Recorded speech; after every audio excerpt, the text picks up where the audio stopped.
The rugged terrain of the southeastern Balkans witnessed the emergence of one of antiquity's most formidable yet enigmatic civilizations, long before the rise of the Odrysian Kingdom. Archaeological excavations across modern-day Bulgaria, southern Romania, northeastern Greece, and European Turkey have revealed a complex tapestry of Bronze Age settlements that would eventually coalesce into the distinctive Thracian cultural identity. These early communities, dating from approximately 1600 BC, established patterns of settlement, warfare, and social organisation that would profoundly influence the later political structures of Thracian society. The material evidence from Bronze Age Thracian sites presents a picture of sophisticated metalworking communities with extensive trade connections.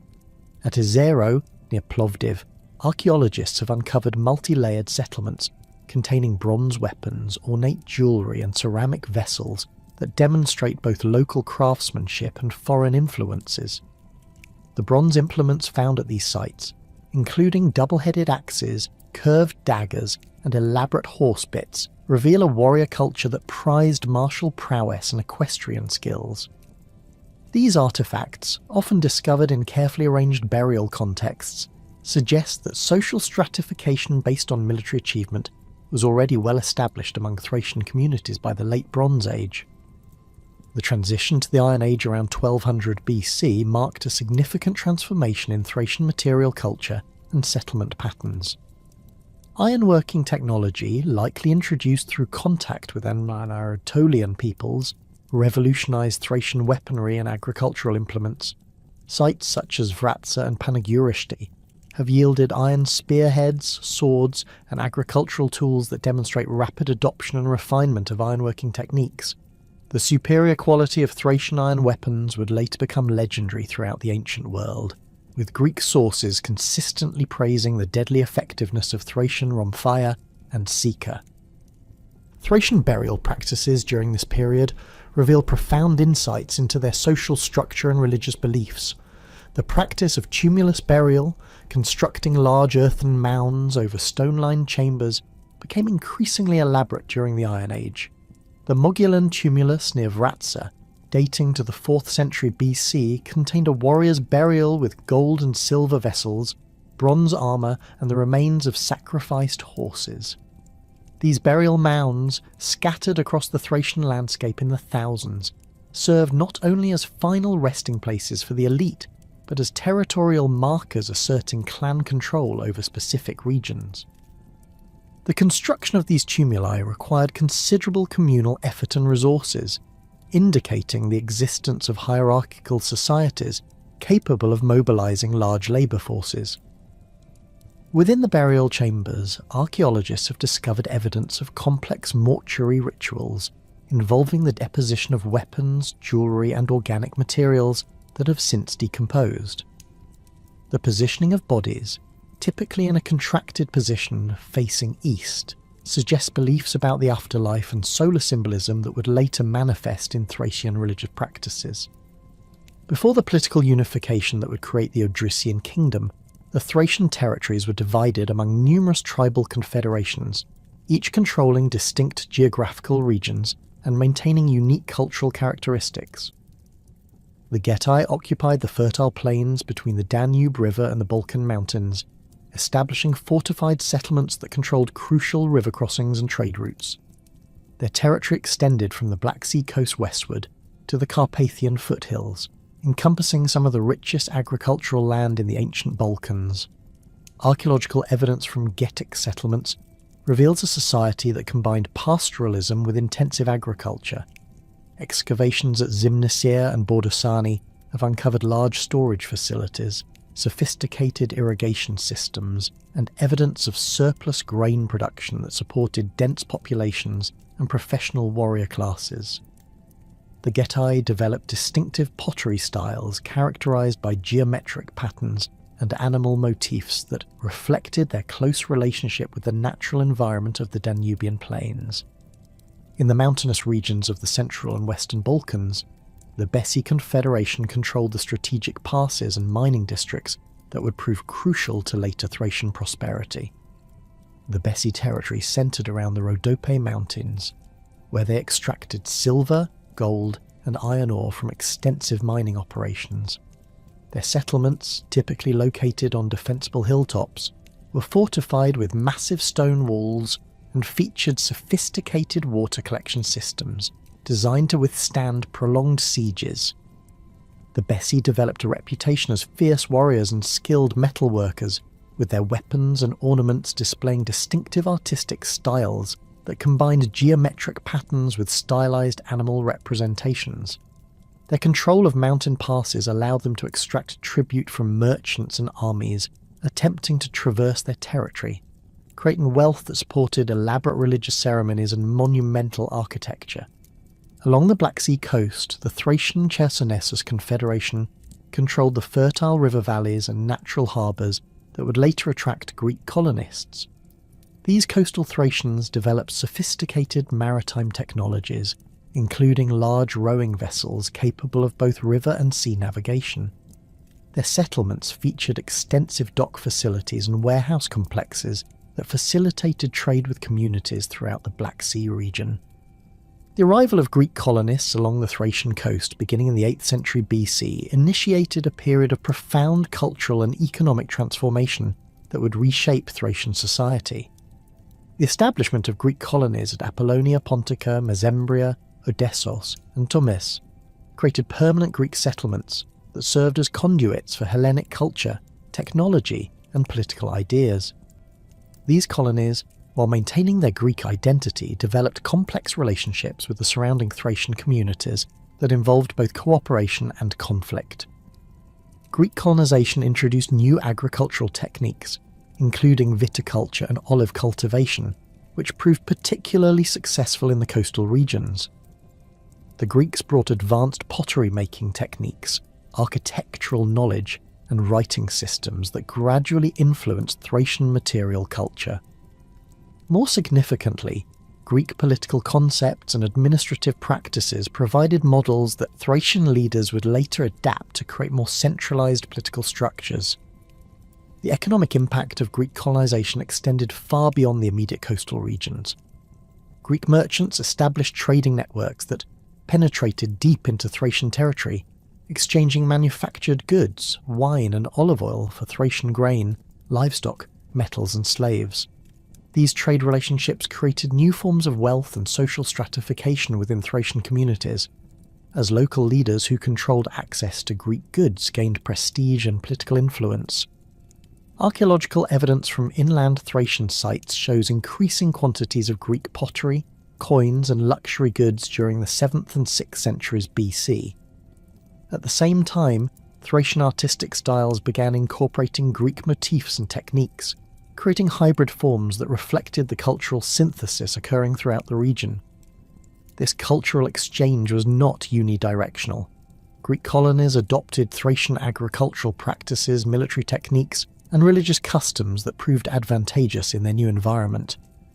The religious beliefs and mythological traditions of the Thracian peoples provided the spiritual foundation upon which the later Odrysian Kingdom would build its legitimacy and cultural identity.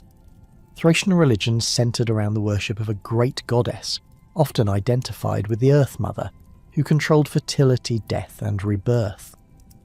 This goddess, known by various names including Bendis and Kotis, was typically depicted as a huntress, accompanied by wild animals and associated with nocturnal rituals involving ecstatic dancing and ritual intoxication. The cult of Dionysus held particular significance in Thracian religious practice, with many Greek sources claiming that the god originated in Thracian territory before being adopted into the Greek pantheon. Thracian Dionysiac rituals involved the consumption of fermented beverages, frenzied dancing, and ritual sacrifice that induced altered states of consciousness, believed to facilitate communication with the divine realm. These practices were conducted in sacred groves and mountain sanctuaries that served as pilgrimage destinations for Thracians throughout the region. Thracian mythology emphasized the connection between the living and the dead, with elaborate funeral rites designed to ensure the deceased's successful transition to the afterlife. The Thracian hero horseman, a divine figure depicted riding a horse and carrying a spear, appeared frequently in religious art and represented the ideal of the warrior who achieved immortality through glorious death in battle. This mythological figure would later influence Thracian royal iconography and provide a model for kingly authority based on divine favour and military prowess. The practice of ritual tattooing among Thracian nobles served both religious and social functions, with specific patterns indicating tribal affiliation, social rank, and spiritual protection. Greek sources describe elaborate tattoo designs covering the arms, legs, and torsos of Thracian warriors, creating distinctive visual markers that reinforced group identity and individual status. These tattoos incorporated religious symbols, animal motifs, and geometric patterns that reflected the bearer's relationship with the divine realm and their position within Thracian society. Thracian religious practices also included the worship of Zalmoxis, a deity associated with immortality and the afterlife who was said to have descended into the underworld and returned with knowledge of death's mysteries. The cult of Zalmoxis involved elaborate initiation ceremonies and the belief that worthy individuals could achieve immortality through proper ritual observance and moral conduct. This religious tradition would later influence Odrysian concepts of royal authority and divine kingship. The sacred groves and mountain sanctuaries that had served as centres of religious and political authority for centuries became the launching points for the most significant transformation in Thracian history. Around 460 BC, a chieftain named Thrace emerged from the Odrysian tribe, which controlled territory in the upper Hebrus River Valley, to initiate a process of political consolidation that would fundamentally alter the balance of power throughout the southeastern Balkans. Unlike previous Thracian leaders who had contented themselves with raiding and temporary alliances, Thrace possessed both the vision and military capability to forge a lasting political structure that could rival the great powers of the ancient world. The Odrysian tribe, from which Thrace drew his initial support, occupied a strategically advantageous position in the fertile river valleys between the Rhodope Mountains and the Balkan Range. Their territory encompassed some of the richest agricultural land in Thrace, with extensive grain fields, vineyards, and pastures that supported both a dense population and the horses essential to Thracian military effectiveness. The Odrysians had maintained trading relationships with Greek coastal colonies for generations, providing them with access to advanced weapons, luxury goods, and most importantly, knowledge of Greek military and administrative techniques that would prove crucial in Thrace's consolidation efforts. Archaeological evidence from Odrysian settlements dating to the mid-5th century BC reveals a society undergoing rapid transformation. Excavations at sites near modern Plovdiv have uncovered evidence of expanded fortifications, centralized storage facilities, and workshops producing standardized weapons and equipment on an unprecedented scale. The pottery assemblages from this period show increasing uniformity in style and production techniques, suggesting the emergence of centralized control over craft production and trade distribution. Thrace initiated his consolidation campaign by systematically eliminating rival claimants within his own tribal confederation. The traditional Thracian practice of blood feuds and competing royal lineages had historically prevented the emergence of unified leadership. But Thrace employed a combination of military force and strategic marriages to neutralize internal opposition. He arranged marriages between his relatives and the daughters of subordinate chieftains, creating kinship networks that bound formerly independent leaders to his authority through family obligations and shared interests. The military innovations that enabled Thrace's success drew heavily upon both traditional Thracian warfare practices and techniques observed from Greek military operations. Thracian warriors had always excelled in individual combat, wielding their distinctive rhomphaia pikes and seeker daggers with deadly effectiveness. But Thrace introduced disciplined formation fighting that multiplied their battlefield impact.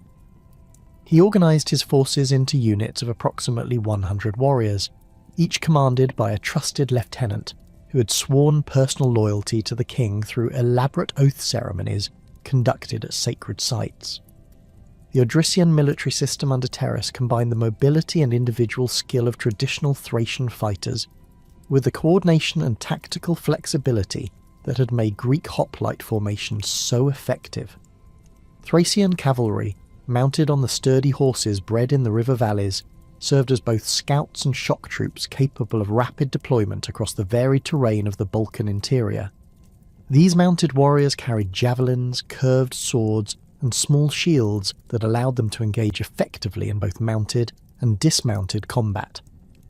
Infantry formations consisted of heavily armed spearmen equipped with long pikes, bronze-reinforced leather armour, and large oval shields decorated with clan symbols and religious motifs.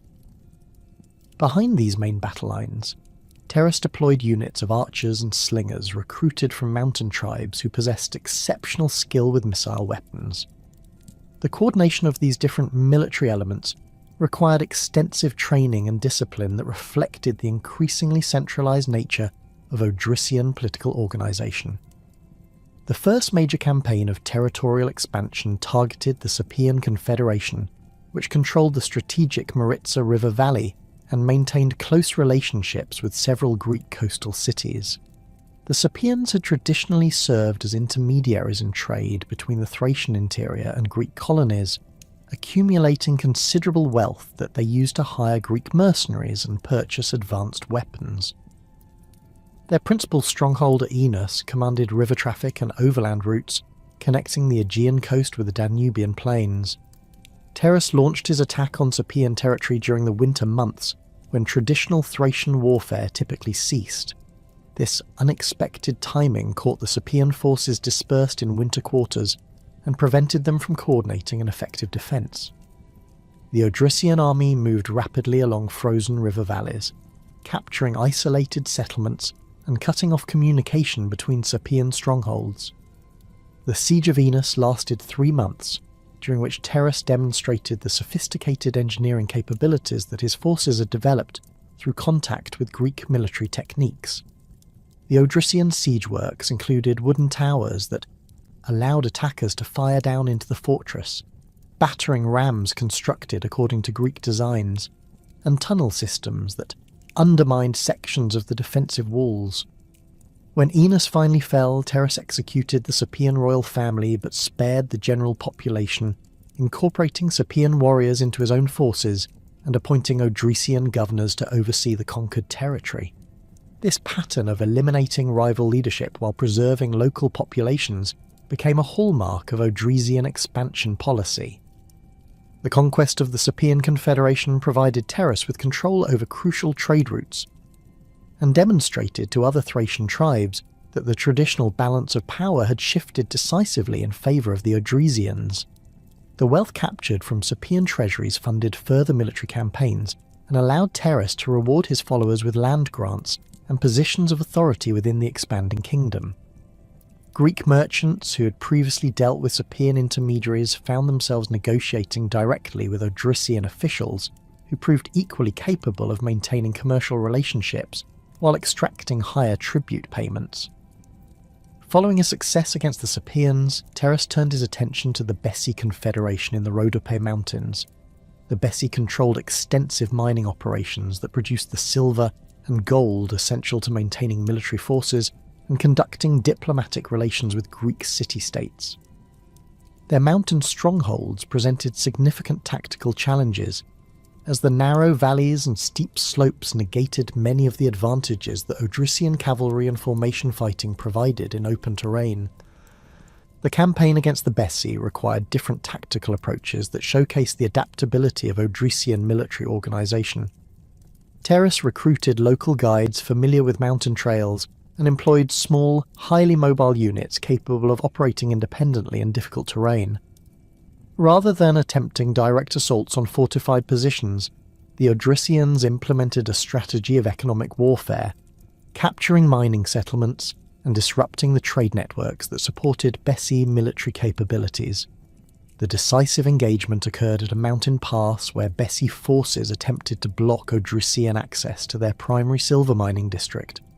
Terrace employed a complex pincer movement that used the terrain to his advantage, sending cavalry units along ridgelines to attack the Bessi flanks while his main infantry force engaged their front lines in the narrow pass. The battle lasted from dawn until midday, with both sides suffering heavy casualties before the Bessi formation finally collapsed under the coordinated Odrysian assault. The submission of the Bessi Confederation brought the crucial mining districts under Odrysian control and provided the financial resources necessary to support further expansion. Thrace appointed Odrysian overseers to manage mining operations, while allowing Bessi technical specialists to continue their work under new management.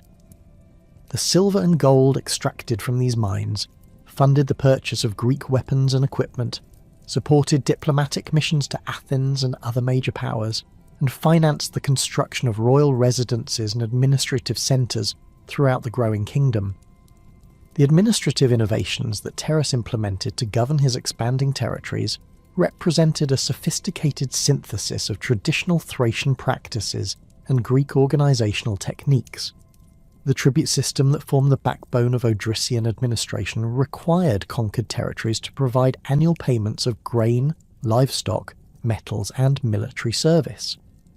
These tribute obligations were calculated based on the productive capacity of each region and adjusted periodically to account for changing economic conditions and population levels.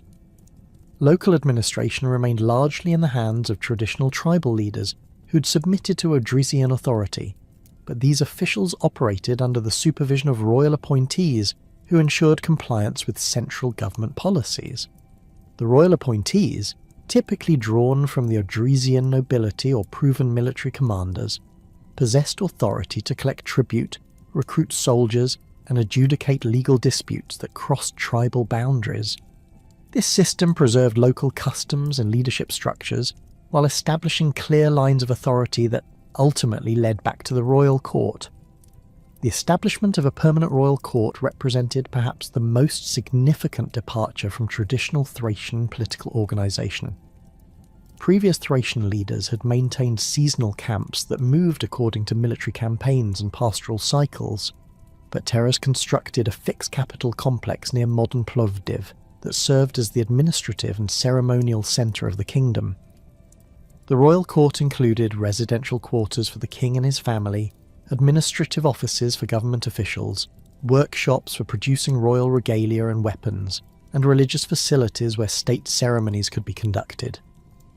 The physical layout of the royal court reflected both Thracian architectural traditions and Greek influences that had been adapted to local conditions and requirements. The main royal residence featured a large central hall capable of accommodating several hundred people for ceremonial feasts and diplomatic receptions. This hall, constructed with massive wooden beams and decorated with bronze fittings and textile hangings, served as the setting for the elaborate rituals that reinforced royal authority and maintained loyalty among the nobility. Surrounding the central royal complex, administrative buildings housed the growing bureaucracy that managed tribute collection, military recruitment, and diplomatic correspondence.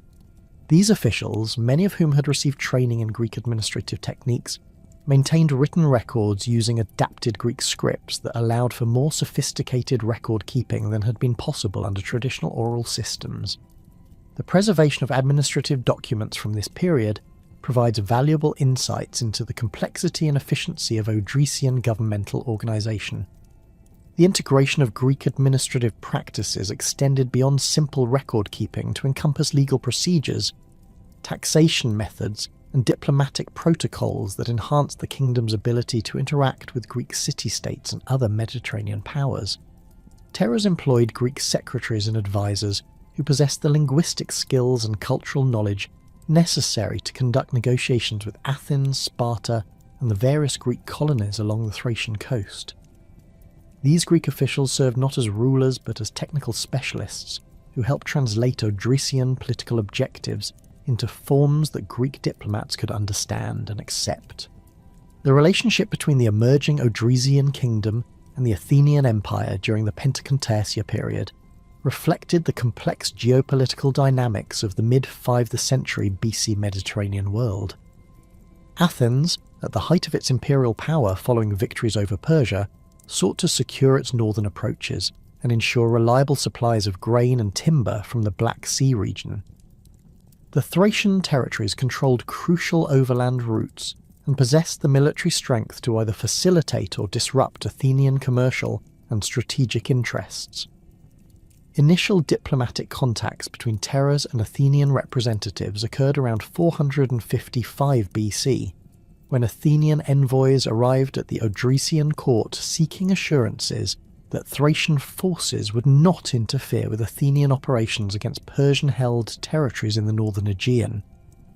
These negotiations revealed the sophisticated diplomatic capabilities that the Odrysian court had developed, as Terra's representatives demonstrated detailed knowledge of Athenian political structures, military capabilities, and strategic objectives.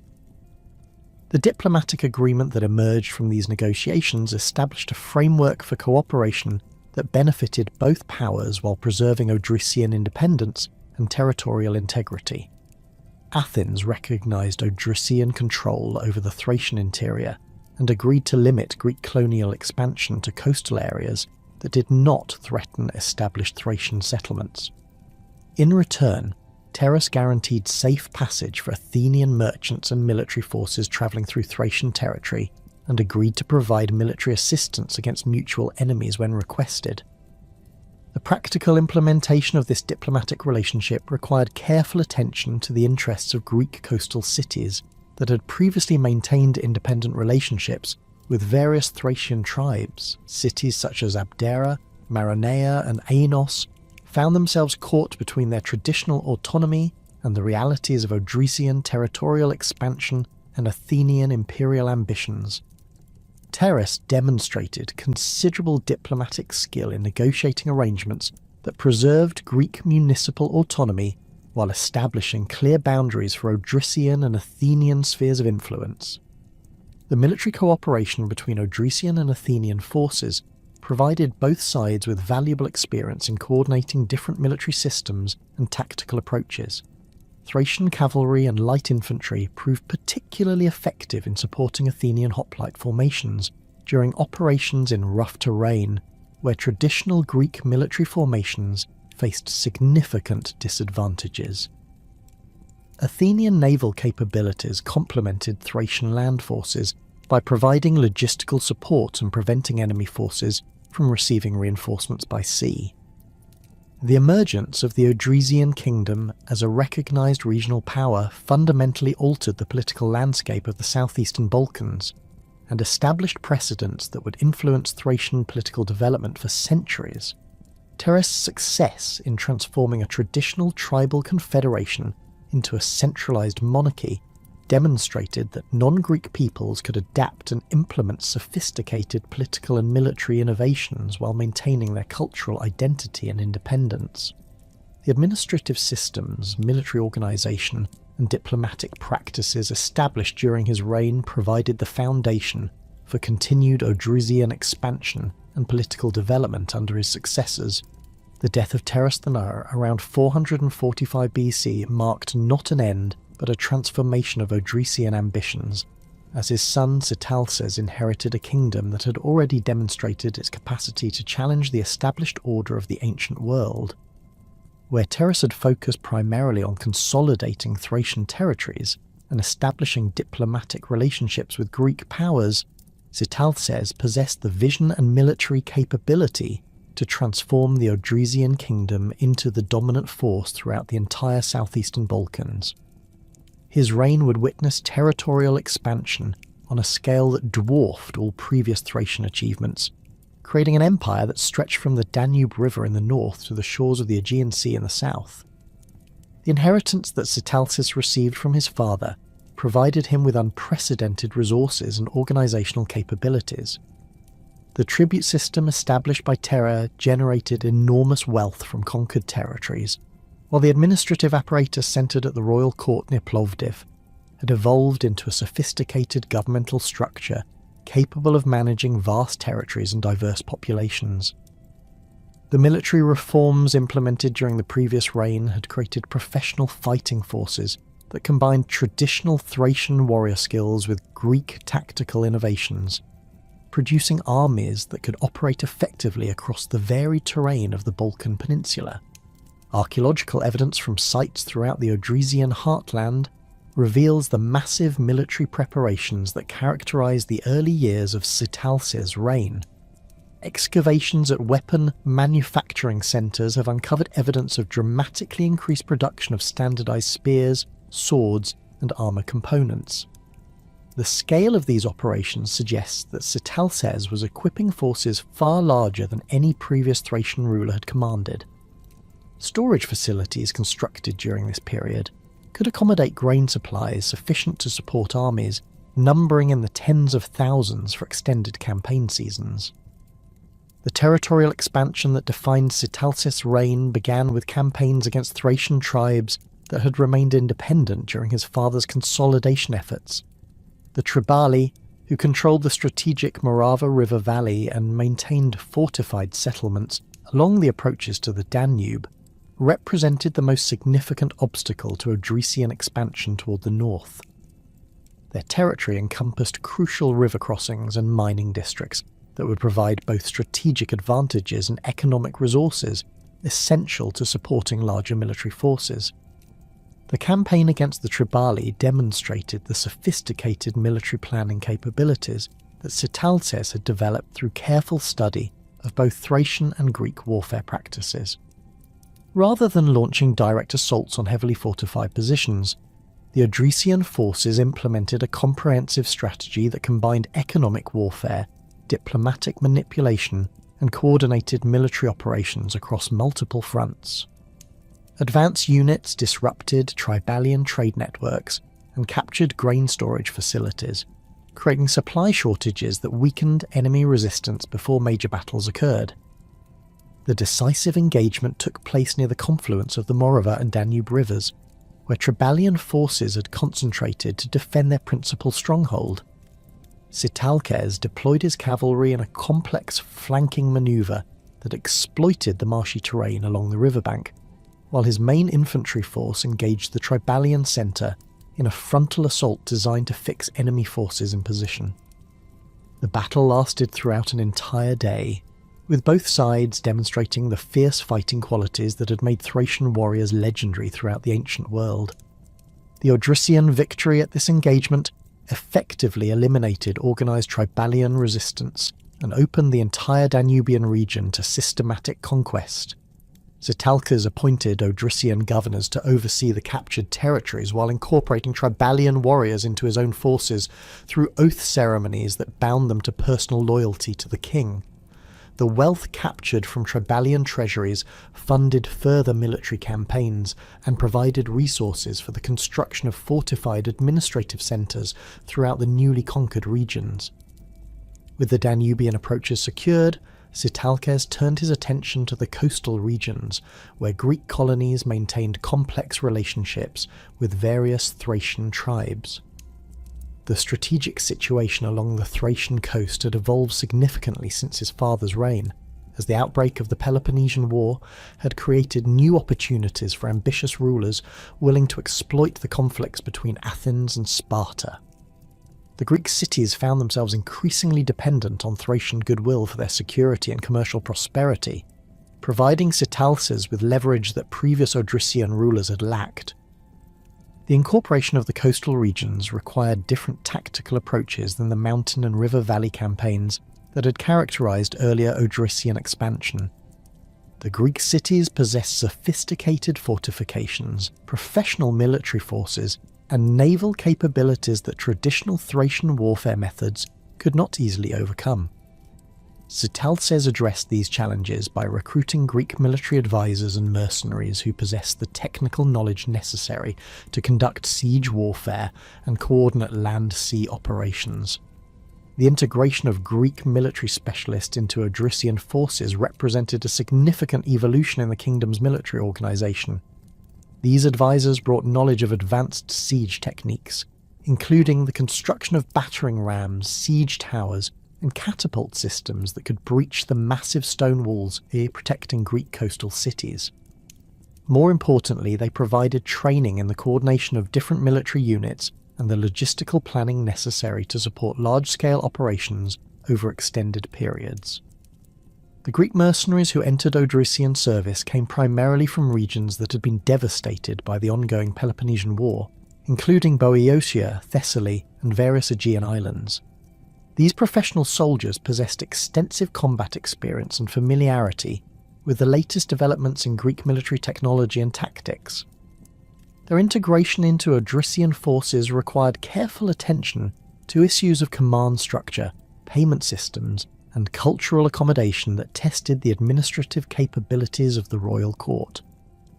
The military organisation that emerged under Sitalces represented a sophisticated synthesis of Thracian, Greek, and barbarian elements that maximised the strengths of each component while minimising potential conflicts and inefficiencies. The traditional Thracian cavalry remained the elite strike force of Odrysian armies, with mounted units organised into squadrons of approximately 50 riders, commanded by members of the royal family or trusted nobles. These cavalry formations operated with remarkable independence, conducting reconnaissance missions, raiding enemy supply lines, and exploiting tactical opportunities that arose during major engagements. The famous Thracian cavalry that became legendary throughout the ancient world during Sitalces' reign combined exceptional horsemanship with weapons and tactics specifically adapted to mounted combat. Thracian horses, bred in the river valleys of the interior, possessed the stamina and agility necessary for rapid movement across varied terrain while carrying fully equipped warriors. The riders themselves underwent rigorous training from childhood, developing skills in mounted archery, spear combat, and sword fighting that made them formidable opponents in both individual duels and mass formations. Thracian cavalry equipment reflected both practical considerations and cultural traditions that emphasized individual warrior identity within collective military organization. Each rider carried multiple javelins with iron points designed to penetrate armor and shields, a curved sword optimized for mounted combat, and a small round shield decorated with personal and clan symbols. The horses were equipped with bronze-reinforced bridles and saddlecloths that provided protection, while allowing the mobility essential to cavalry effectiveness. The infantry forces that formed the backbone of Sitalces' armies incorporated elements drawn from throughout the expanded Odrysian territories, creating military units that reflected the ethnic and cultural diversity of the kingdom, while maintaining tactical cohesion and effectiveness. The heavy infantry consisted primarily of Odrysian and allied Thracian warriors, equipped with the traditional rhombfire pikes, bronze-reinforced leather armour, and large oval shields that had proven effective in previous campaigns. These formations operated according to tactical principles adapted from Greek hoplite warfare, but modified to accommodate Thracian fighting traditions and the varied terrain of Balkan battlefields. Supporting the heavy infantry, Sitalces deployed extensive light infantry forces recruited from mountain tribes throughout the kingdom.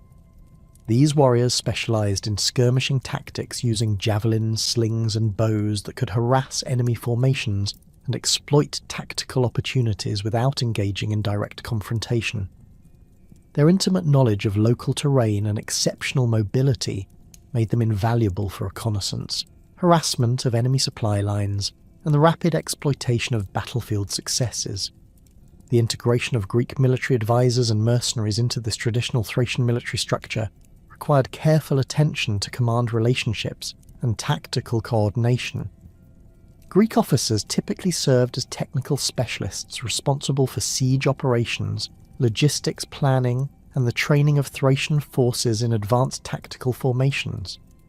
However, overall command remained firmly in Thracian hands, with Greek advisors operating under the authority of Odrysian nobles, who possessed both military experience and political legitimacy within the kingdom's power structure.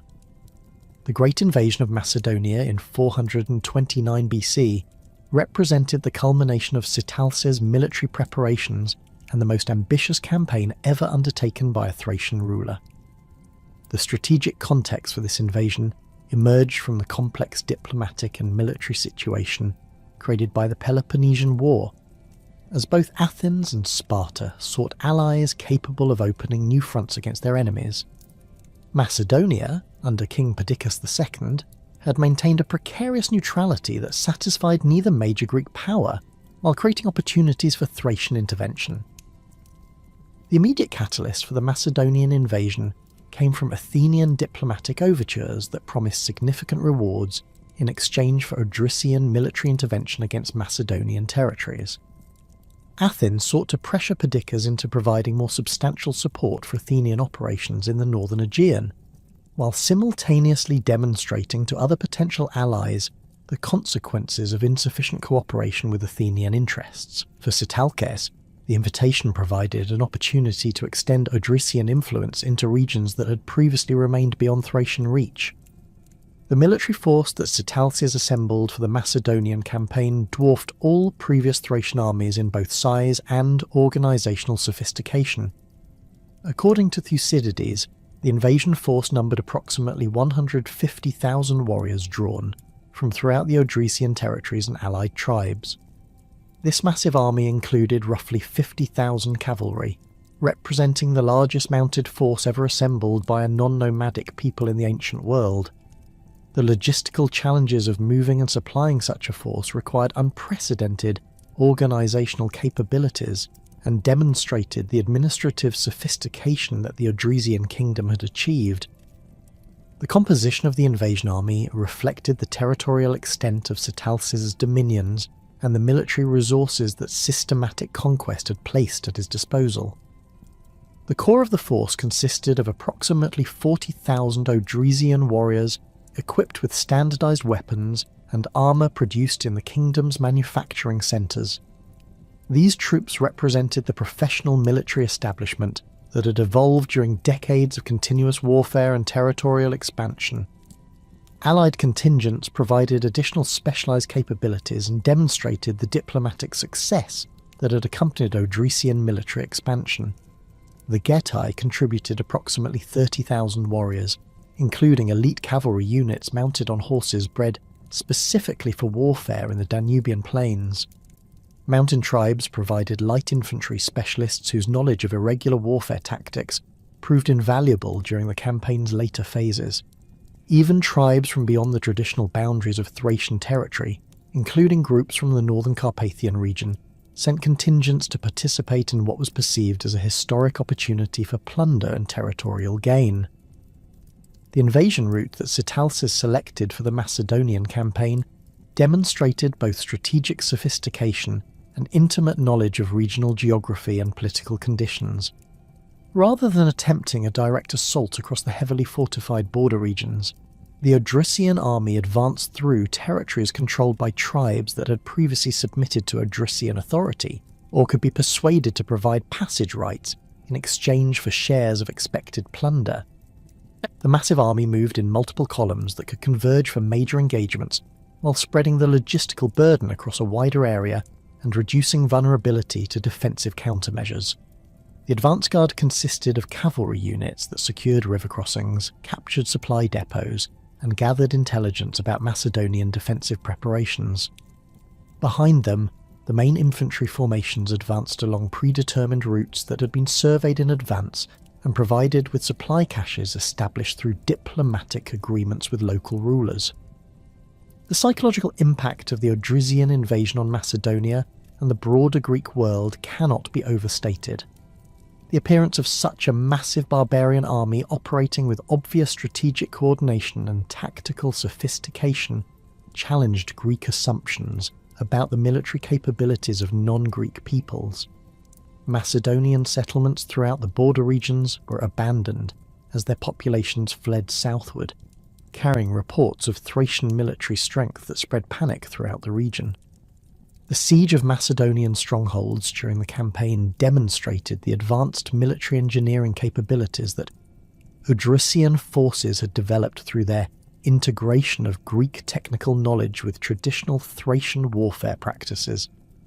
At the fortress of Idomene, Sitalces engineers constructed elaborate siege works that included wooden towers exceeding the height of the defensive walls, battering rams protected by wheeled shelters, and tunnel systems designed to undermine the foundations of key fortifications.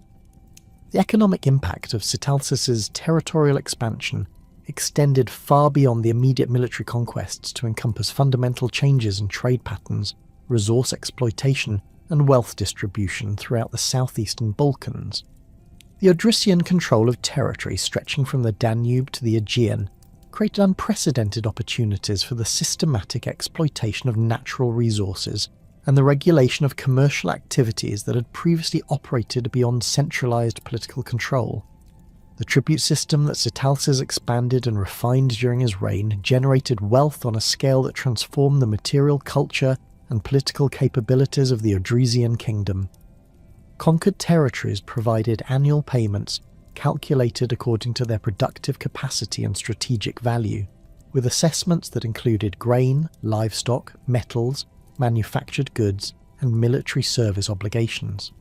The administration of this tribute system required sophisticated record-keeping and enforcement mechanisms that demonstrated the bureaucratic capabilities of the Odrysian governmental apparatus. Control of major trade routes between the Greek world and the barbarian territories of Central and Eastern Europe provided the Odrysian Kingdom with enormous revenues from customs duties and transit fees. Merchants travelling between the Black Sea colonies and the Greek cities of the Aegean coast found themselves subject to Odrysian regulations and taxation that could significantly impact the profitability of their commercial ventures. The kingdom's ability to guarantee safe passage or disrupt trade according to political considerations gave Sitalces considerable leverage in diplomatic negotiations with Greek powers. The exploitation of gold and silver mines in the Pangaion Hills represented perhaps the most significant source of wealth that enabled Sitalces to maintain his massive military forces and conduct the ambitious campaigns that characterized his reign. These mining operations, which had been developed initially under local tribal control, were systematically expanded and rationalized under Odrysian administration. The introduction of more advanced extraction techniques, improved transportation systems, and centralized processing facilities dramatically increased the output of precious metals available to the royal treasury. The mining operations in the Pangaion Hills employed thousands of workers drawn from throughout the Odrysian territories, including prisoners of war, debt slaves, and free labourers attracted by relatively high wages. The working conditions in these mines were harsh by any standard, with workers facing constant dangers from cave-ins, flooding, and toxic gases that made mining one of the most hazardous occupations in the ancient world. However, the enormous profits generated by these operations provided the financial foundation for Odrysian military and political expansion. The processing and distribution of precious metals from the Pangaion Hills required sophisticated organisational systems that extended throughout the Odrysian territories and beyond. Raw silver and gold were transported under heavy guard to processing centres where skilled craftsmen produced coins, jewellery and decorative objects that served both economic and political functions. The standardisation of Odrysian coinage during Sitalces' reign facilitated commercial transactions while projecting royal authority and political legitimacy throughout the kingdom's territories. The death of Sitalces in 424 BC during a campaign against the Triballi marked the beginning of the most turbulent period in Odrysian history, as the vast territorial empire he had constructed lacked the institutional mechanisms necessary to ensure peaceful succession. The enormous wealth flowing from the Pangaion Hills mines and tribute payments from conquered territories had created a prize worth fighting for, while the military organisation that had enabled such spectacular expansion now provided multiple claimants with the means to pursue their ambitions through armed conflict. The sophisticated administrative apparatus that had managed territories from the Danube to the Aegean suddenly found itself divided among competing authorities, each claiming legitimacy while undermining the centralised control that had made Odrysian dominance possible. Seuthes I, the nephew of Sitalces, emerged as the most prominent claimant to the Odrysian throne, controlling the traditional heartland around the upper Hebrus River Valley and commanding the loyalty of the core Odrysian tribal units that had formed the backbone of his uncle's military forces. His position derived strength from his control of the royal court complex near Plovdiv and the administrative records that documented tribute obligations and territorial boundaries throughout the kingdom. The royal treasury, with its accumulated wealth from decades of successful campaigns, provided Suths with the financial resources necessary to maintain professional military forces and secure the allegiance of wavering tribal leaders through generous distributions of gold and silver. However, Suths faced immediate challenges from other members of the extended royal family who possessed their own claims to legitimacy and territorial bases of support. Sparadokos, who claimed descent from Terasvan through a different lineage, controlled significant territories in the eastern regions near the Black Sea coast, where his authority was recognised by several Greek colonial cities that had maintained tributary relationships with the Odrysian Kingdom. His position was strengthened by control of crucial trade routes and customs revenues that provided independent financial resources for military operations. The fragmentation of royal authority created opportunities for regional strongmen who had served as provincial governors under Sitalces to assert greater independence and pursue their own territorial ambitions. These local commanders possessed detailed knowledge of their region's military resources, economic capabilities, and political dynamics that enabled them to challenge central authority effectively. Many had developed personal relationships with tribal leaders and Greek colonial administrators that proved more durable than their formal obligations to the Odrysian crown. In the northern territories along the Danube, a commander named Medokos established what amounted to an independent principality by exploiting the confusion following Sitalces' death. His forces controlled the river crossings and fortified settlements that regulated trade between the Thracian territories and the barbarian peoples beyond the Danube. The wealth generated by customs duties and protection fees enabled Medokos to recruit mercenaries and expand his territorial control at the expense of both rival Thracian claimants and neighbouring peoples who had previously acknowledged Odrysian suzerainty. The military forces that had enabled Odrysian expansion now became instruments of internal destruction, as competing claimants turned the kingdom's sophisticated military organisation against itself. The professional cavalry units that had terrorised Macedonia and intimidated Greek city-states found themselves divided among different commanders, with former comrades facing each other across battlefields where the tactical innovations developed during decades of external warfare were employed in fratricidal conflicts that weakened all participants. The first major engagement between rival claimants occurred near the confluence of the Hebrus and Maritsa rivers, where Suths I encountered forces loyal to Sparadokos in a battle that demonstrated both the military capabilities that internal division was squandering and the tactical sophistication that Thracian warfare had achieved. The engagement began at dawn with cavalry skirmishes as mounted scouts from both armies probed enemy positions and attempted to identify tactical advantages in the marshy terrain along the riverbank. Suthus deployed his forces according to the tactical principles that had proven successful during Sitalces campaigns, with heavy cavalry on the flanks supported by infantry formations equipped with the traditional rhombfire pikes and reinforced by units of Greek mercenaries who provided expertise in siege warfare and formation fighting. His battle line extended for nearly 2 miles, along a low ridge that provided defensive advantages while allowing his cavalry to exploit their mobility and potential flanking manoeuvres. Sparadokos commanded a smaller but more cohesive force that included elite units recruited from the coastal regions and equipped with weapons purchased through trade relationships with Greek cities. His tactical approach emphasized the use of missile weapons and rapid movement to avoid direct confrontation with Suth's larger army, while seeking opportunities to exploit weaknesses in enemy formations. The Eastern Thracian forces included a contingent of Scythian archers, whose composite bows could penetrate armour at ranges that exceeded traditional Thracian weapons. The battle developed into a series of separate engagements, as the broken terrain prevented coordinated movements by large formations. Cavalry clashes occurred simultaneously at multiple points along the battle line, with individual units pursuing their own tactical objectives while losing sight of the broader strategic situation.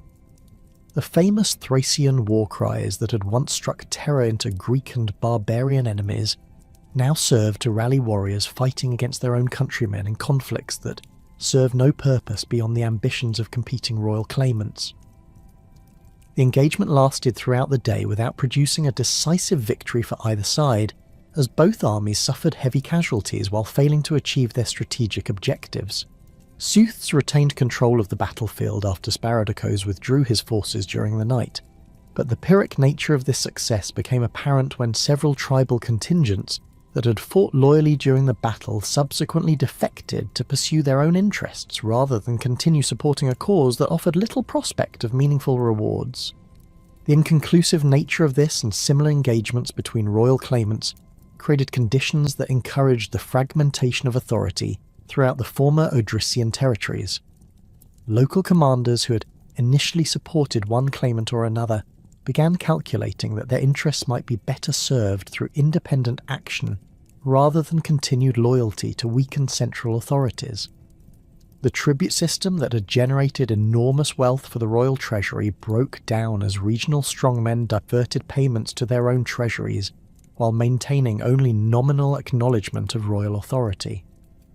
The breakdown of central authority had immediate consequences for the Greek coastal cities that had prospered under Odrysian protection, while contributing to royal revenues through tribute payments and commercial taxes. Cities such as Apollonia Pontica and Mesembria found themselves caught between competing Thracian claimants who demanded continued tribute payments while lacking the military strength to provide effective protection against raids by independent tribal groups or rival regional commanders. The political chaos in the Thracian interior created opportunities for external powers to intervene in ways that would have been impossible during the height of Odrysian unity under Sitalces. Macedonia, which had suffered devastating raids during the Great Invasion of 429 BC, began supporting Thracian factions that seemed likely to remain weak and divided, rather than pose renewed threats to Macedonian territorial integrity. King Archelaus I recognised the strategic importance of preventing any restoration of unified Thracian power that might threaten Macedonian interests. Archelaus implemented a sophisticated policy of diplomatic and military intervention, designed to maintain Thracian fragmentation while expanding Macedonian influence in regions that had previously been beyond his reach. He provided financial support to multiple Thracian claimants simultaneously, ensuring that none possessed sufficient resources to eliminate their rivals, while all remained dependent on Macedonian assistance. This strategy required careful calibration to avoid creating a single dominant faction that might eventually turn against its Macedonian benefactors. The Macedonian intervention took various forms that reflected both the opportunities created by Thracian political chaos and the limitations of Macedonian resources and strategic objectives. Direct military support typically consisted of small contingents of professional soldiers and military advisors who could provide tactical expertise and training without representing major commitments of Macedonian resources. These forces were deployed strategically to influence the outcomes of specific engagements while maintaining plausible deniability regarding Macedonian involvement in Thracian internal affairs. Financial assistance proved more significant in determining the course of Thracian conflicts, as competing claimants required enormous resources to maintain the military forces necessary for effective political action. Archelaus provided subsidies calculated to keep his chosen recipients competitive, without enabling decisive victories that might end the conflicts he sought to perpetuate. The gold and silver that flowed from Macedonia into Thracian treasuries represented investments in regional instability that served Macedonian strategic interests. The most sophisticated aspect of Macedonian intervention involved the manipulation of succession disputes and territorial claims that provided pretexts for a continued conflict among Thracian factions. Archelaus supported multiple claimants to the same territories while providing each with documentation and witnesses that appeared to validate their claims. This strategy ensured that even military victories by individual claimants would generate new disputes and conflicts rather than contributing to political stabilization. Greek city-states beyond Macedonia also sought to exploit Thracian political fragmentation for their own strategic and commercial advantages. Athens, despite its alliance with Sitalces during the Peloponnesian War, recognized that a divided Thrace posed fewer threats to Athenian interests, while providing opportunities to secure favourable commercial arrangements with individual Thracian rulers who lacked the strength to impose unfavourable terms on Greek merchants.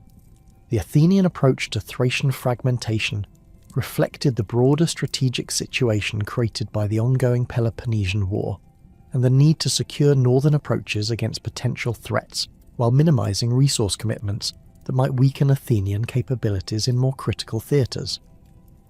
Rather than supporting any particular Thracian claimant, Athens maintained diplomatic relationships with multiple factions while providing limited assistance designed to prevent any single group from achieving dominance.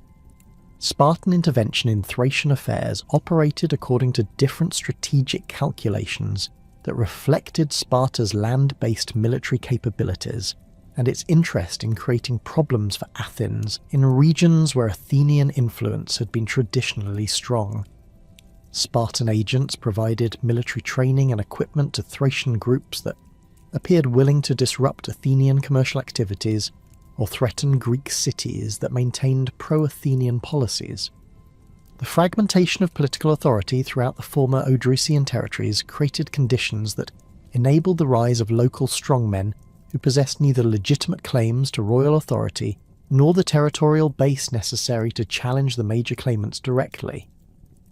These regional commanders typically controlled single fortified settlements or small clusters of related communities that could provide military forces sufficient for local defence and limited offensive operations.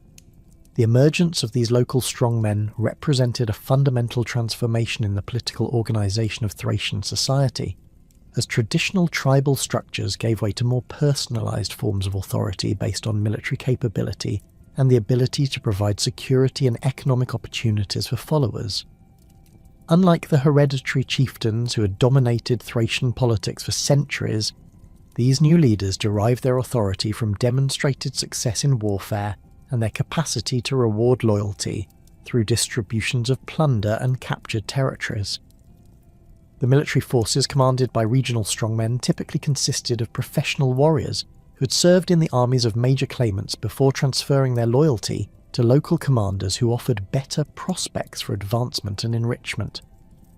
These forces were smaller than the armies commanded by royal claimants, but often possessed superior cohesion and tactical flexibility that enabled them to achieve objectives that larger but less disciplined forces could not accomplish. The economic foundations of regional autonomy movements varied according to local conditions and opportunities, but most depended on some combination of agricultural production, control of trade routes, and exploitation of natural resources that could generate the wealth necessary to maintain military forces and political independence. In mountainous regions, strongmen typically controlled mining operations or strategic passes that enabled them to extract tribute from merchants and travellers. In river valleys, agricultural surplus provided the foundation for political authority and military capability. The breakdown of the centralised tribute system that had supported Odrysian royal authority created opportunities for local strongmen to redirect economic resources that had previously flowed to the royal treasury. Communities that had contributed grain, livestock and manufactured goods to support royal armies and administrative apparatus now found themselves subject to demands from multiple competing authorities, each claiming legitimate rights to tribute payments and military service. The competition for tribute and military service created conditions that often favoured local strongmen over distant royal claimants, as communities could more easily assess the military capabilities and political reliability of nearby commanders than evaluate the prospects of claimants whose power bases lay in remote regions. Local strongmen could provide immediate protection against raids and military threats, while offering more direct access to leadership and more tangible rewards for loyalty and service.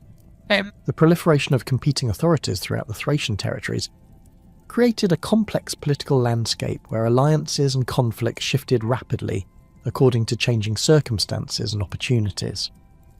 Regional strongmen formed temporary coalitions to resist pressure from royal claimants or external enemies, but these alliances typically dissolved once immediate threats had been addressed, as each participant pursued independent objectives that often conflicted with those of their former allies.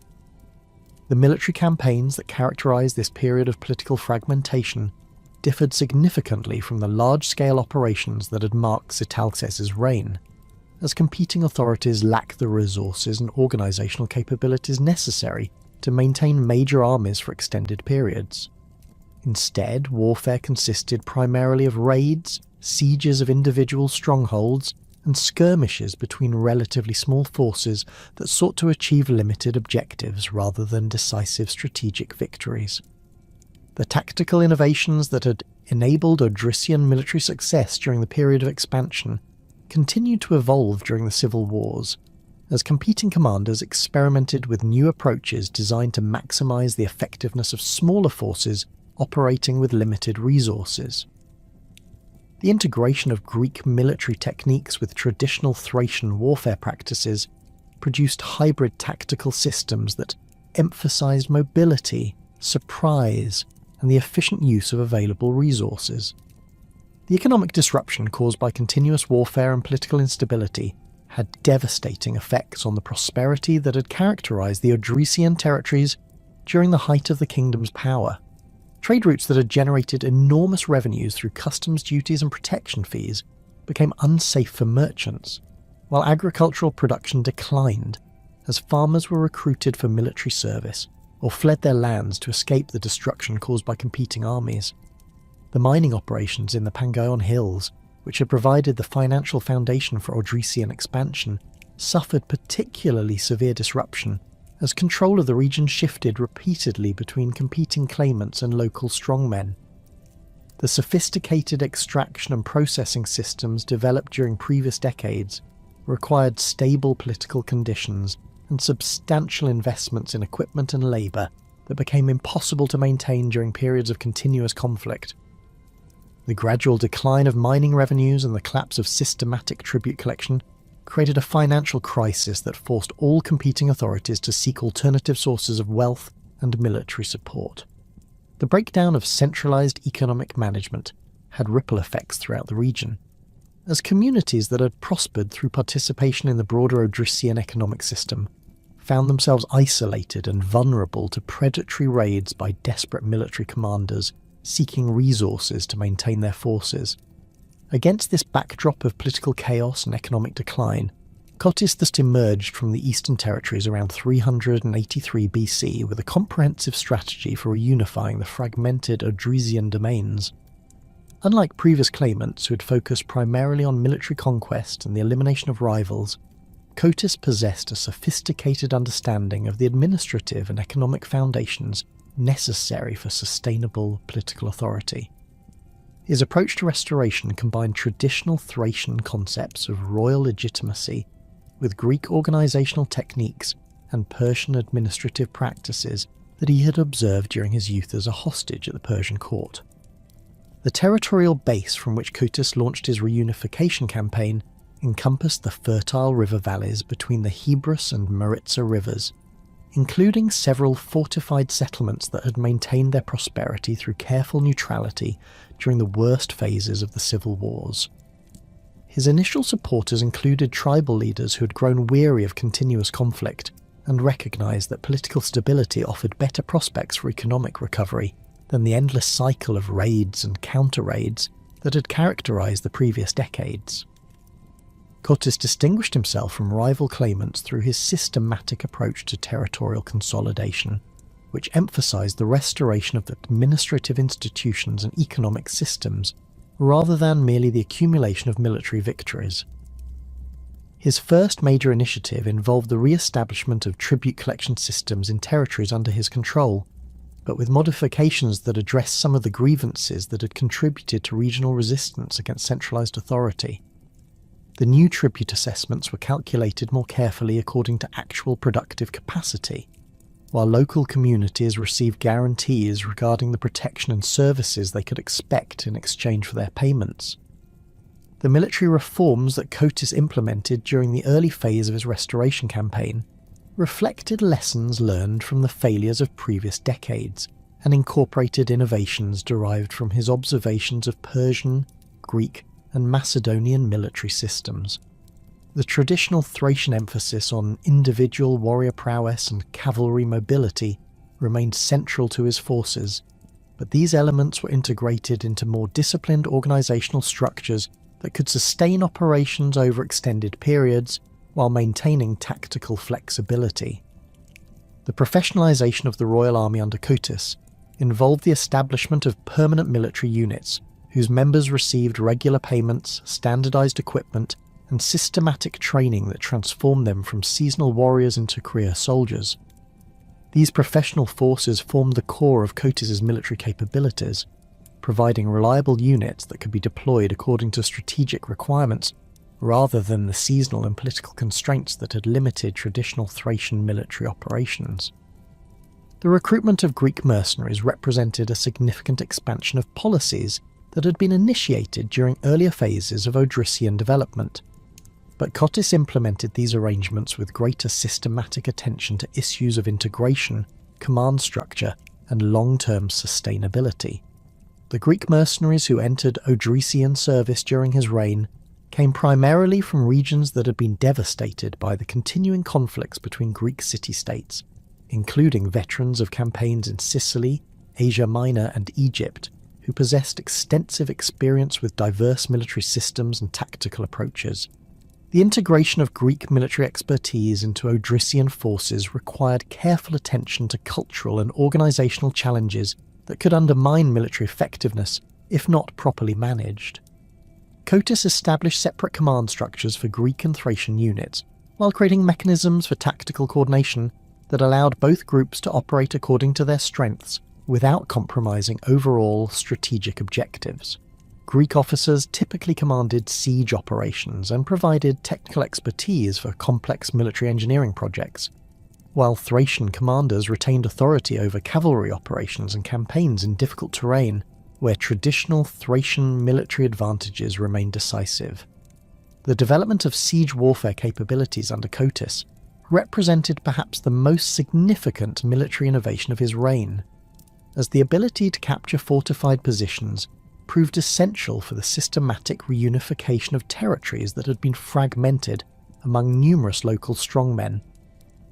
The construction and deployment of siege engines required technical knowledge and organisational capabilities that exceeded traditional Thracian military practices, but the investment in these capabilities provided decisive advantages in campaigns against rivals who lacked similar resources. The Siege of Kabyle in 380 BC demonstrated the sophisticated military engineering capabilities that Cotys's forces had developed through their integration of Greek technical knowledge with Thracian organisational systems. Kabyle, located on a defensible hilltop overlooking the Tunja River, had served as the stronghold of a regional commander who controlled several tributary settlements and maintained independence through a combination of natural defensive advantages and diplomatic relationships with neighbouring powers. The Odrysian siege works constructed around Kabyle included wooden towers that exceeded the height of the fortress walls, providing platforms for archers and artillery engines that could suppress defensive fire while protecting assault troops. The towers were mounted on wheels and protected by bronze-reinforced shields that enabled them to be moved close to the walls despite defensive countermeasures. Behind these mobile towers, Cotys's engineers constructed permanent fortifications that prevented the garrison from receiving supplies or reinforcements while providing secure bases for sustained operations. The battering rams employed during the siege incorporated design features adapted from Greek and Persian models, but modified to accommodate the specific characteristics of Thracian stone and timber construction techniques. These engines were protected by wheeled shelters that allowed assault teams to approach the walls while remaining protected from defensive missiles. The coordination of multiple siege engines required careful timing and communication systems that demonstrated the organisational sophistication that Odrysian military forces had achieved.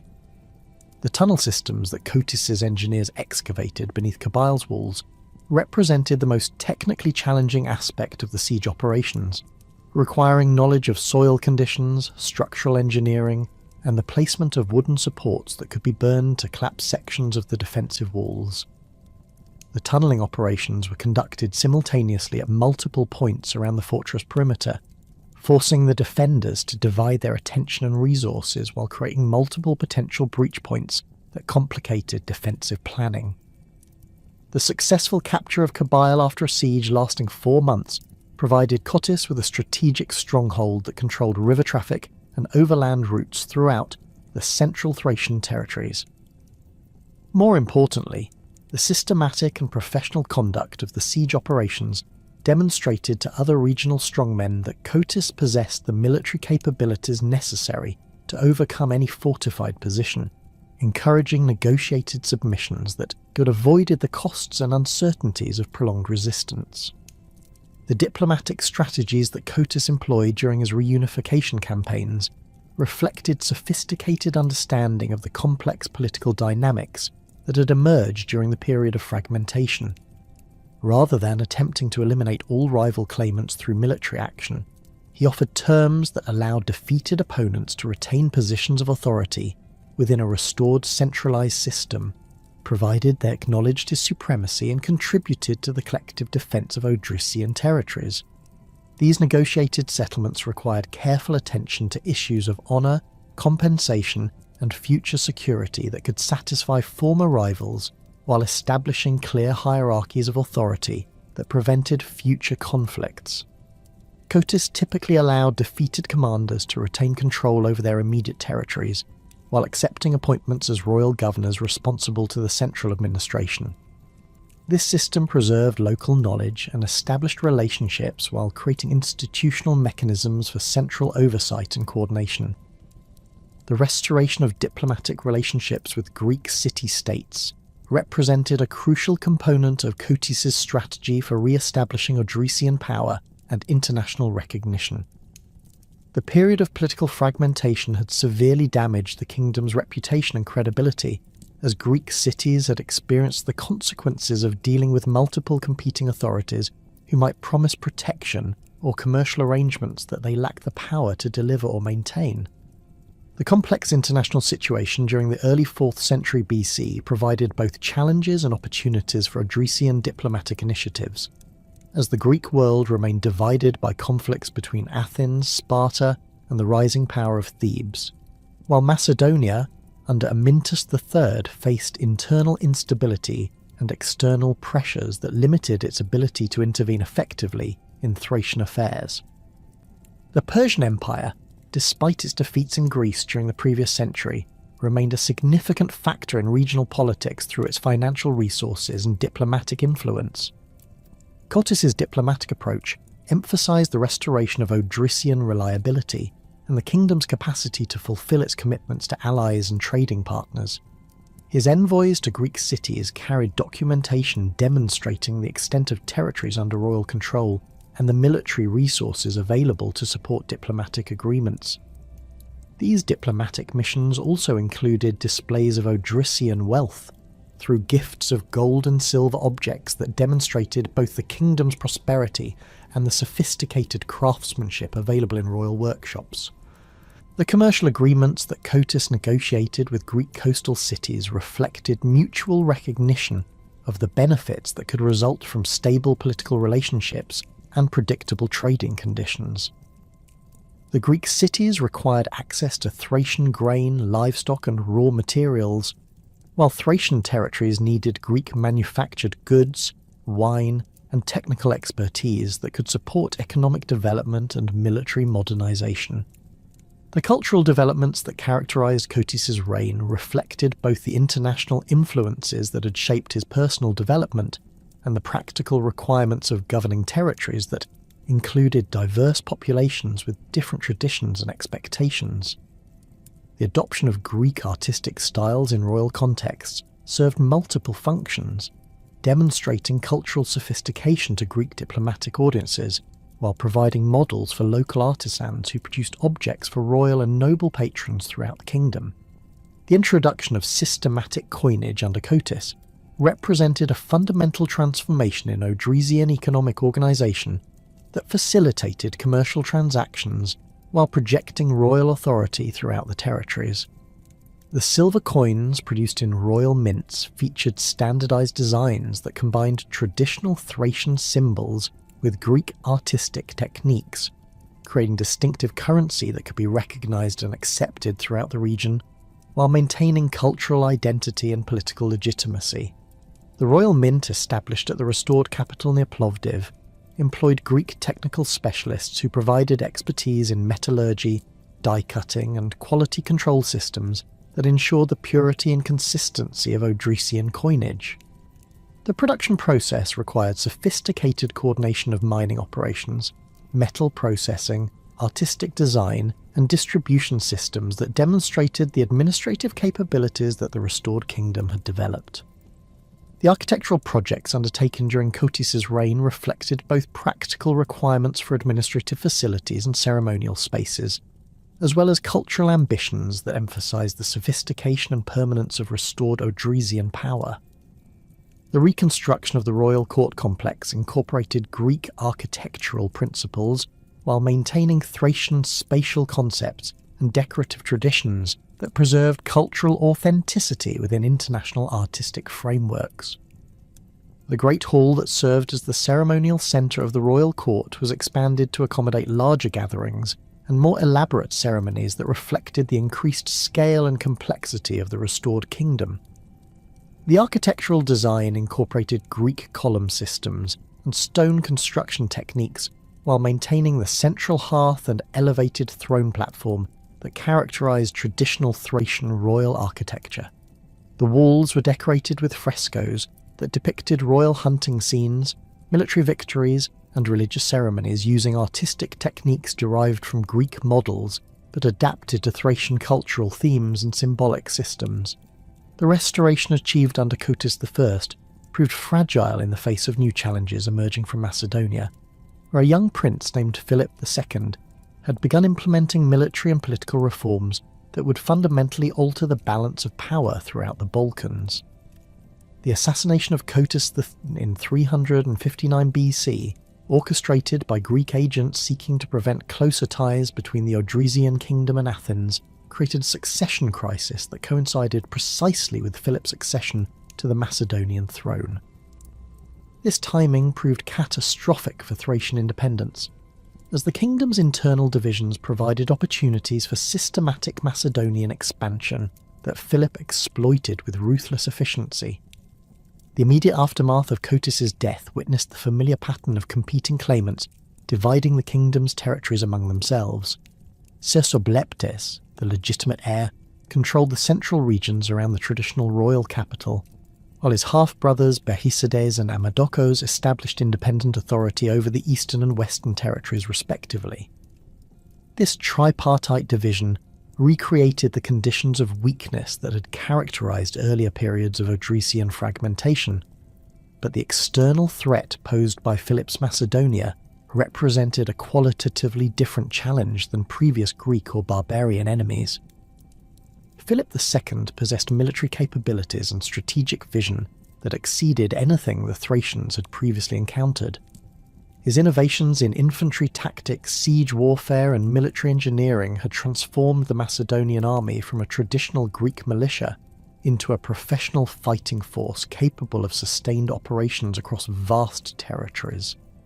The sarissa-armed phalanx formations that formed the core of Philip's military system provided unprecedented battlefield effectiveness, while his cavalry units and siege train enabled rapid conquest of fortified positions that had previously been considered impregnable.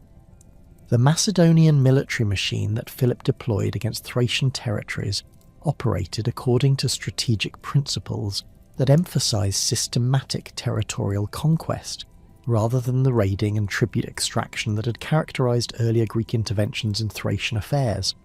Philip sought permanent annexation of strategic regions, particularly those containing gold mines and commanding crucial mountain passes that controlled access between Macedonia and the northern Balkans. His campaigns aimed at eliminating Thracian military capabilities while incorporating conquered populations into the expanding Macedonian state system. The initial Macedonian probes into Thracian territory began in 358 BC, with attacks on border settlements that tested Thracian defensive capabilities while gathering intelligence about the military resources available to competing royal claimants. These preliminary operations reveal the extent to which Odrysian military effectiveness had deteriorated during the succession crisis, as divided commanders proved incapable of coordinating responses to Macedonian threats while simultaneously defending against their Thracian rivals. Cersobleptes, despite controlling the largest share of the former kingdom's territories, found himself unable to mobilise the military resources that had been available to his father during the restoration period. The professional army units that Cotys had established required regular payments and centralised command structures that became impossible to maintain when royal authority was divided among competing claimants. Many veteran soldiers transferred their loyalty to regional commanders who could provide immediate compensation, while others sought employment as mercenaries with Greek city-states or foreign rulers who offered more reliable payment schedules. The fragmentation of military command created tactical vulnerabilities that Philip exploited through carefully coordinated campaigns that prevented Thracian forces from concentrating effectively against Macedonian advances. His intelligence network, which included Greek merchants, diplomatic agents, and Thracian exiles, provided detailed information about the locations and capabilities of different Thracian military units, enabling Macedonian forces to engage isolated contingents while avoiding confrontations with larger concentrations of enemy troops. The first major engagement between Macedonian and Thracian forces occurred in 357 BC near the fortress of Ongelos, where Cersobleptes had concentrated approximately 8,000 warriors in an attempt to block Macedonian access to the gold-bearing regions of the Pangaian Hills. The battle demonstrated the tactical superiority that Philip's military reforms had achieved over traditional Thracian warfare methods, as the disciplined Sarissa phalanx formations proved capable of withstanding cavalry charges that had previously broken Greek infantry lines. The Thracian cavalry, traditionally the decisive element in Balkan warfare, found themselves unable to penetrate the dense hedge of Sarissa points that protected the Macedonian infantry formations. The 18-foot spears wielded by Philip's phalangites created killing zones that extended far beyond the reach of traditional Thracian weapons, while the tight formation discipline prevented individual Thracian warriors from exploiting gaps in enemy lines through their customary tactics of sudden charges and rapid withdrawal. Cersobleptes deployed his forces according to traditional Thracian tactical principles, with cavalry units on both flanks supported by infantry formations equipped with rhomphaia pikes and reinforced by contingents of Scythian archers whose composite bows could penetrate armour at considerable distances. His battle plan called for coordinated cavalry charges against the Macedonian flanks, while his infantry engaged the enemy centre in close combat, where Thracian individual fighting skills might overcome Macedonian formation advantages. The engagement began at dawn with skirmishing between light infantry units as both armies manoeuvred for tactical advantage on the broken ground surrounding Ongelos. The Thracian archers initially achieved considerable success, inflicting casualties on Macedonian formations that were forced to advance across open terrain to reach effective combat range. However, Philip's deployment of catapult engines and his own archer units gradually suppressed Thracian missile fire, while his phalanx formations advanced in disciplined ranks that maintained their cohesion despite suffering steady casualties. The decisive moment came when Cersobleptes ordered his cavalry to charge the Macedonian left flank, where Philip had positioned his companion cavalry in a formation that appeared vulnerable to traditional Thracian mounted tactics. The charge initially achieved considerable success, breaking through the first line of Macedonian cavalry and threatening to roll up the entire enemy formation. However, Philip had anticipated this development and deployed reserve units that counterattacked the Thracian cavalry while they were engaged with his frontline forces.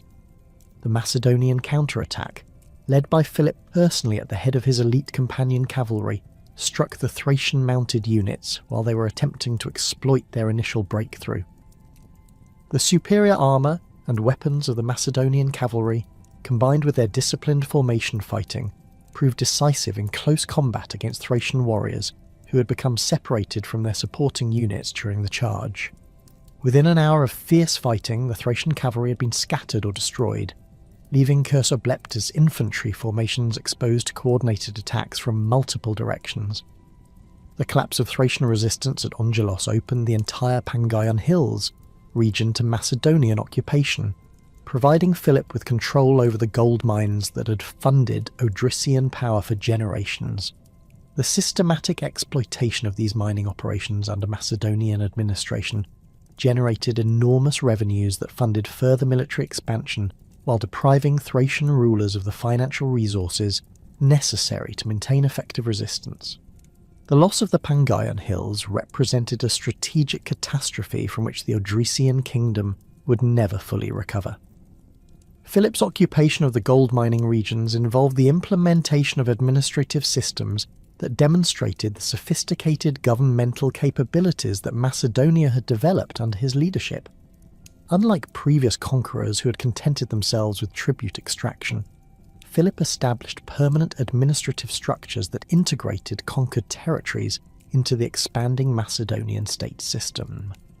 Greek and Macedonian officials supervised mining operations, while local Thracian leaders who submitted to Macedonian authority retained positions of subordinate responsibility. The mining operations under Macedonian control employed advanced extraction techniques and organizational systems that dramatically increased gold production beyond levels achieved under Thracian administration. Philip imported technical specialists from other regions of the Greek world who possessed expertise in hydraulic engineering, ore processing, and mine construction that enabled more efficient exploitation of the available deposits. The increased production generated revenues exceeding 1,000 talents annually, providing Philip with financial resources that dwarfed those available to any other contemporary ruler. The wealth flowing from the Pangaian Hills mines enabled Philip to maintain military forces on a scale that made sustained resistance by divided Thracian authorities virtually impossible.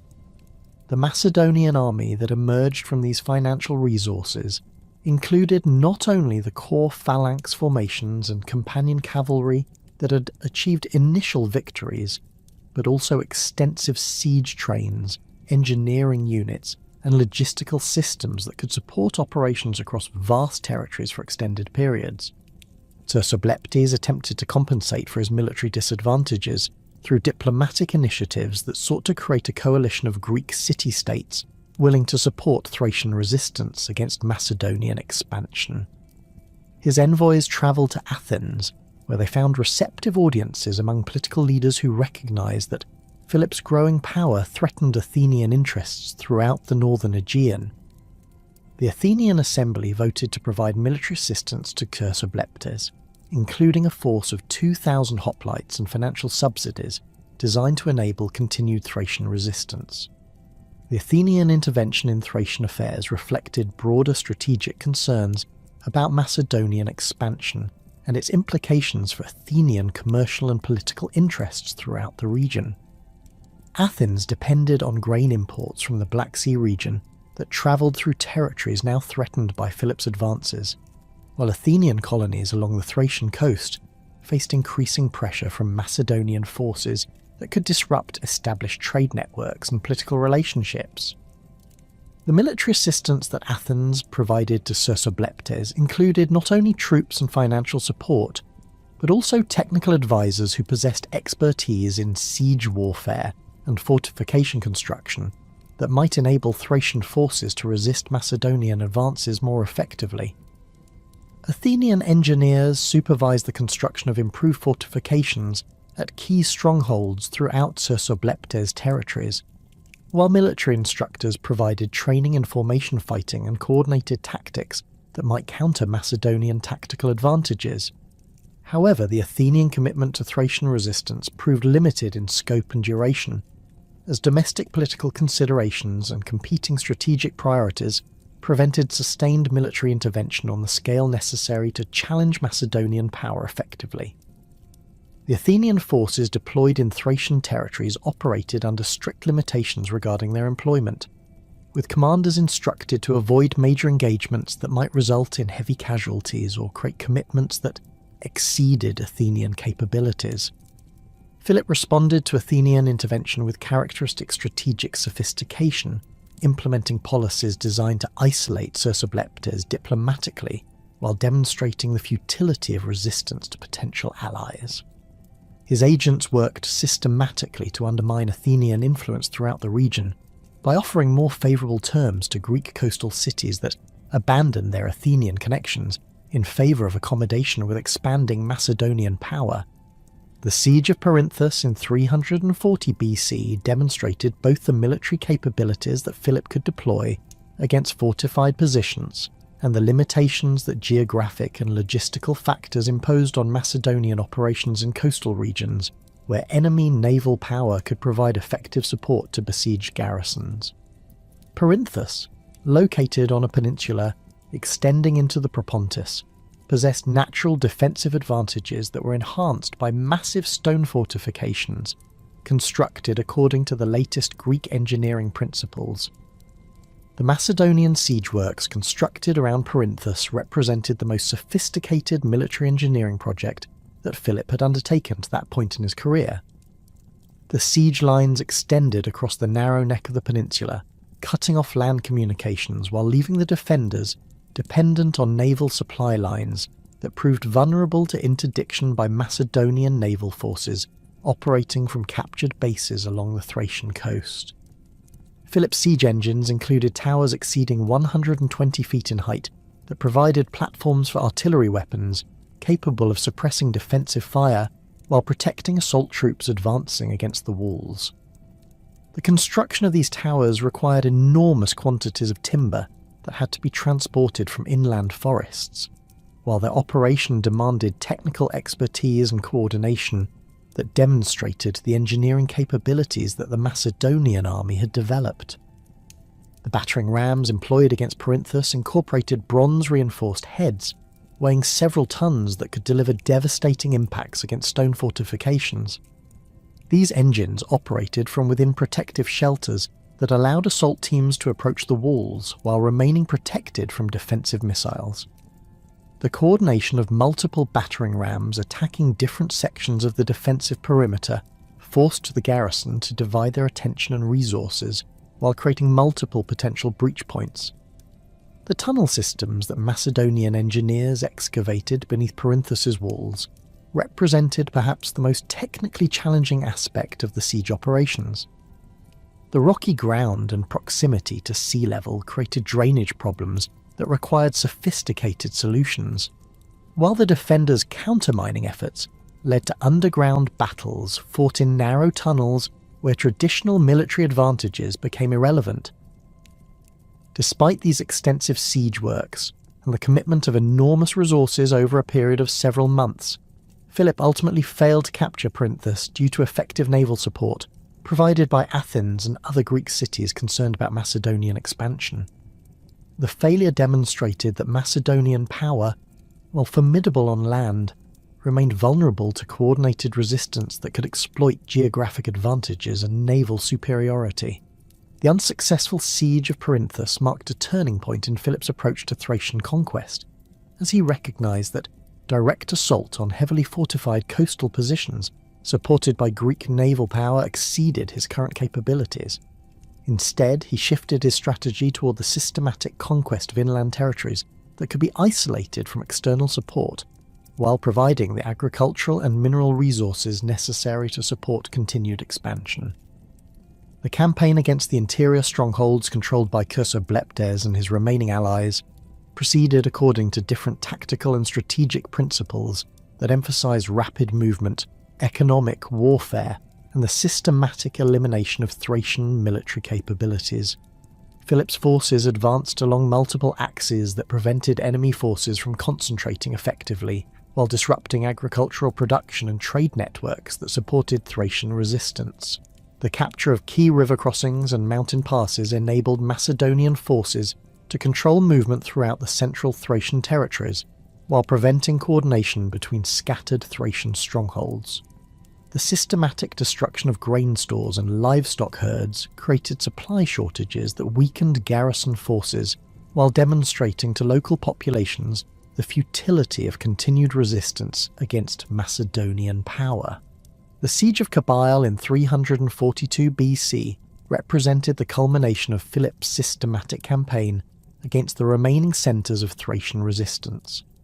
The fortress, which had been strengthened during Cotys's restoration period, commanded the Tunja River valley and served as the principal stronghold for Cersobleptes' remaining military forces.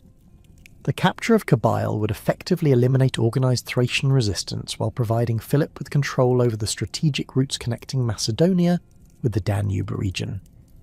The Macedonian siege operations at Kabyle demonstrated the refinements in military engineering that Philip's forces had achieved through their extensive experience in siege warfare throughout the Balkans.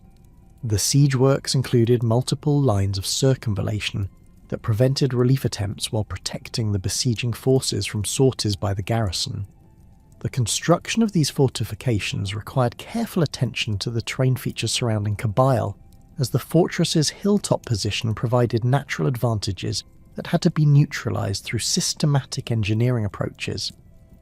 The artillery weapons deployed against Kabyle included the most advanced catapult systems available to Greek military engineers, with torsion engines capable of hurling stones weighing up to 60 pounds with sufficient accuracy to target specific sections of the defensive walls. The coordinated employment of multiple artillery pieces created concentrated firepower that could breach stone fortifications while suppressing defensive fire that might interfere with assault operations. The final assault on Kabyle began before dawn with coordinated attacks against multiple sections of the defensive perimeter. Macedonian infantry formations advanced under cover of artillery bombardment, while engineers detonated mines that had been excavated beneath key sections of the walls. The simultaneous nature of these attacks prevented the garrison from concentrating their defensive efforts, while creating multiple breach points that could not all be effectively defended. The capture of Kabyle after a siege lasting 6 weeks effectively ended organised Thracian resistance to Macedonian expansion, as Cersobleptes and his remaining supporters found themselves without secure bases from which to continue their opposition. The systematic nature of Philip's conquest had eliminated not only the military forces that supported Thracian independence, but also the economic infrastructure and administrative systems that had enabled the Odrysian Kingdom to function as an independent political entity. The transformation of the Odrysian Kingdom from an independent state to a Macedonian vassal represented a fundamental shift in the political organisation of the southeastern Balkans that would have lasting consequences for the region's subsequent development. Philip's administrative arrangements preserved the forms of Thracian royal authority while establishing clear Macedonian control over military affairs, foreign policy, and economic resources that had previously supported Thracian independence. Cersobleptes retained the title of king and nominal authority over internal Thracian affairs, but his actions required approval from Macedonian officials who possessed ultimate authority over all significant political decisions. The Thracian royal court continued to function according to traditional ceremonial practices, but the substance of political power had shifted decisively to Macedonian hands. This arrangement provided Philip with the advantages of direct control while minimising the administrative burden of governing territories with distinct cultural traditions and political expectations. The military forces that had once made the Odrysian Kingdom a formidable regional power were systematically disbanded or incorporated into the expanding Macedonian army under the direct command of Macedonian officers. The traditional Thracian cavalry units that had terrorised enemies throughout the Balkans became auxiliary formations supporting Macedonian operations, while the fortified strongholds that had anchored Thracian defensive systems were garrisoned by Macedonian troops responsible to Philip's military commanders. The economic integration of former Odrysian territories into the Macedonian state system involved the systematic redirection of tribute payments and resource flows that had previously supported Thracian royal authority. The gold mines of the Pangaion Hills, which had provided the financial foundation for Odrysian power, now generated revenues for Philip's treasury, while agricultural production throughout the conquered territories supported Macedonian military operations and administrative requirements. The transformation of the Odrysian Kingdom from an independent power to a Macedonian vassal created unprecedented opportunities for ambitious Thracian nobles who recognized that advancement now required integration into the expanding Macedonian court system. The traditional Thracian aristocracy, which had previously derived its authority from tribal leadership and control of local territories, found itself compelled to adapt to new political realities where favour at the Macedonian court determined access to military commands, administrative positions, and economic opportunities. This adaptation process proved remarkably successful for those nobles who possessed the cultural flexibility and political acumen necessary to navigate the complex dynamics of Philip II's expanding empire.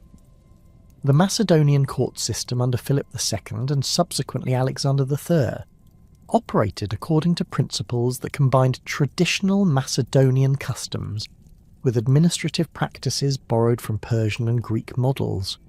Thracian nobles who sought advancement within this system required familiarity with Greek language and cultural practices, as well as demonstrated military capability and personal loyalty to the royal family. The most successful Thracian aristocrats established themselves as indispensable military commanders whose specialized knowledge of Balkan terrain and tribal politics provided valuable services to Macedonian strategic objectives. Sitalkis II, a descendant of the great Odrysian king who bore his name, exemplified the successful integration of Thracian nobility into Macedonian service.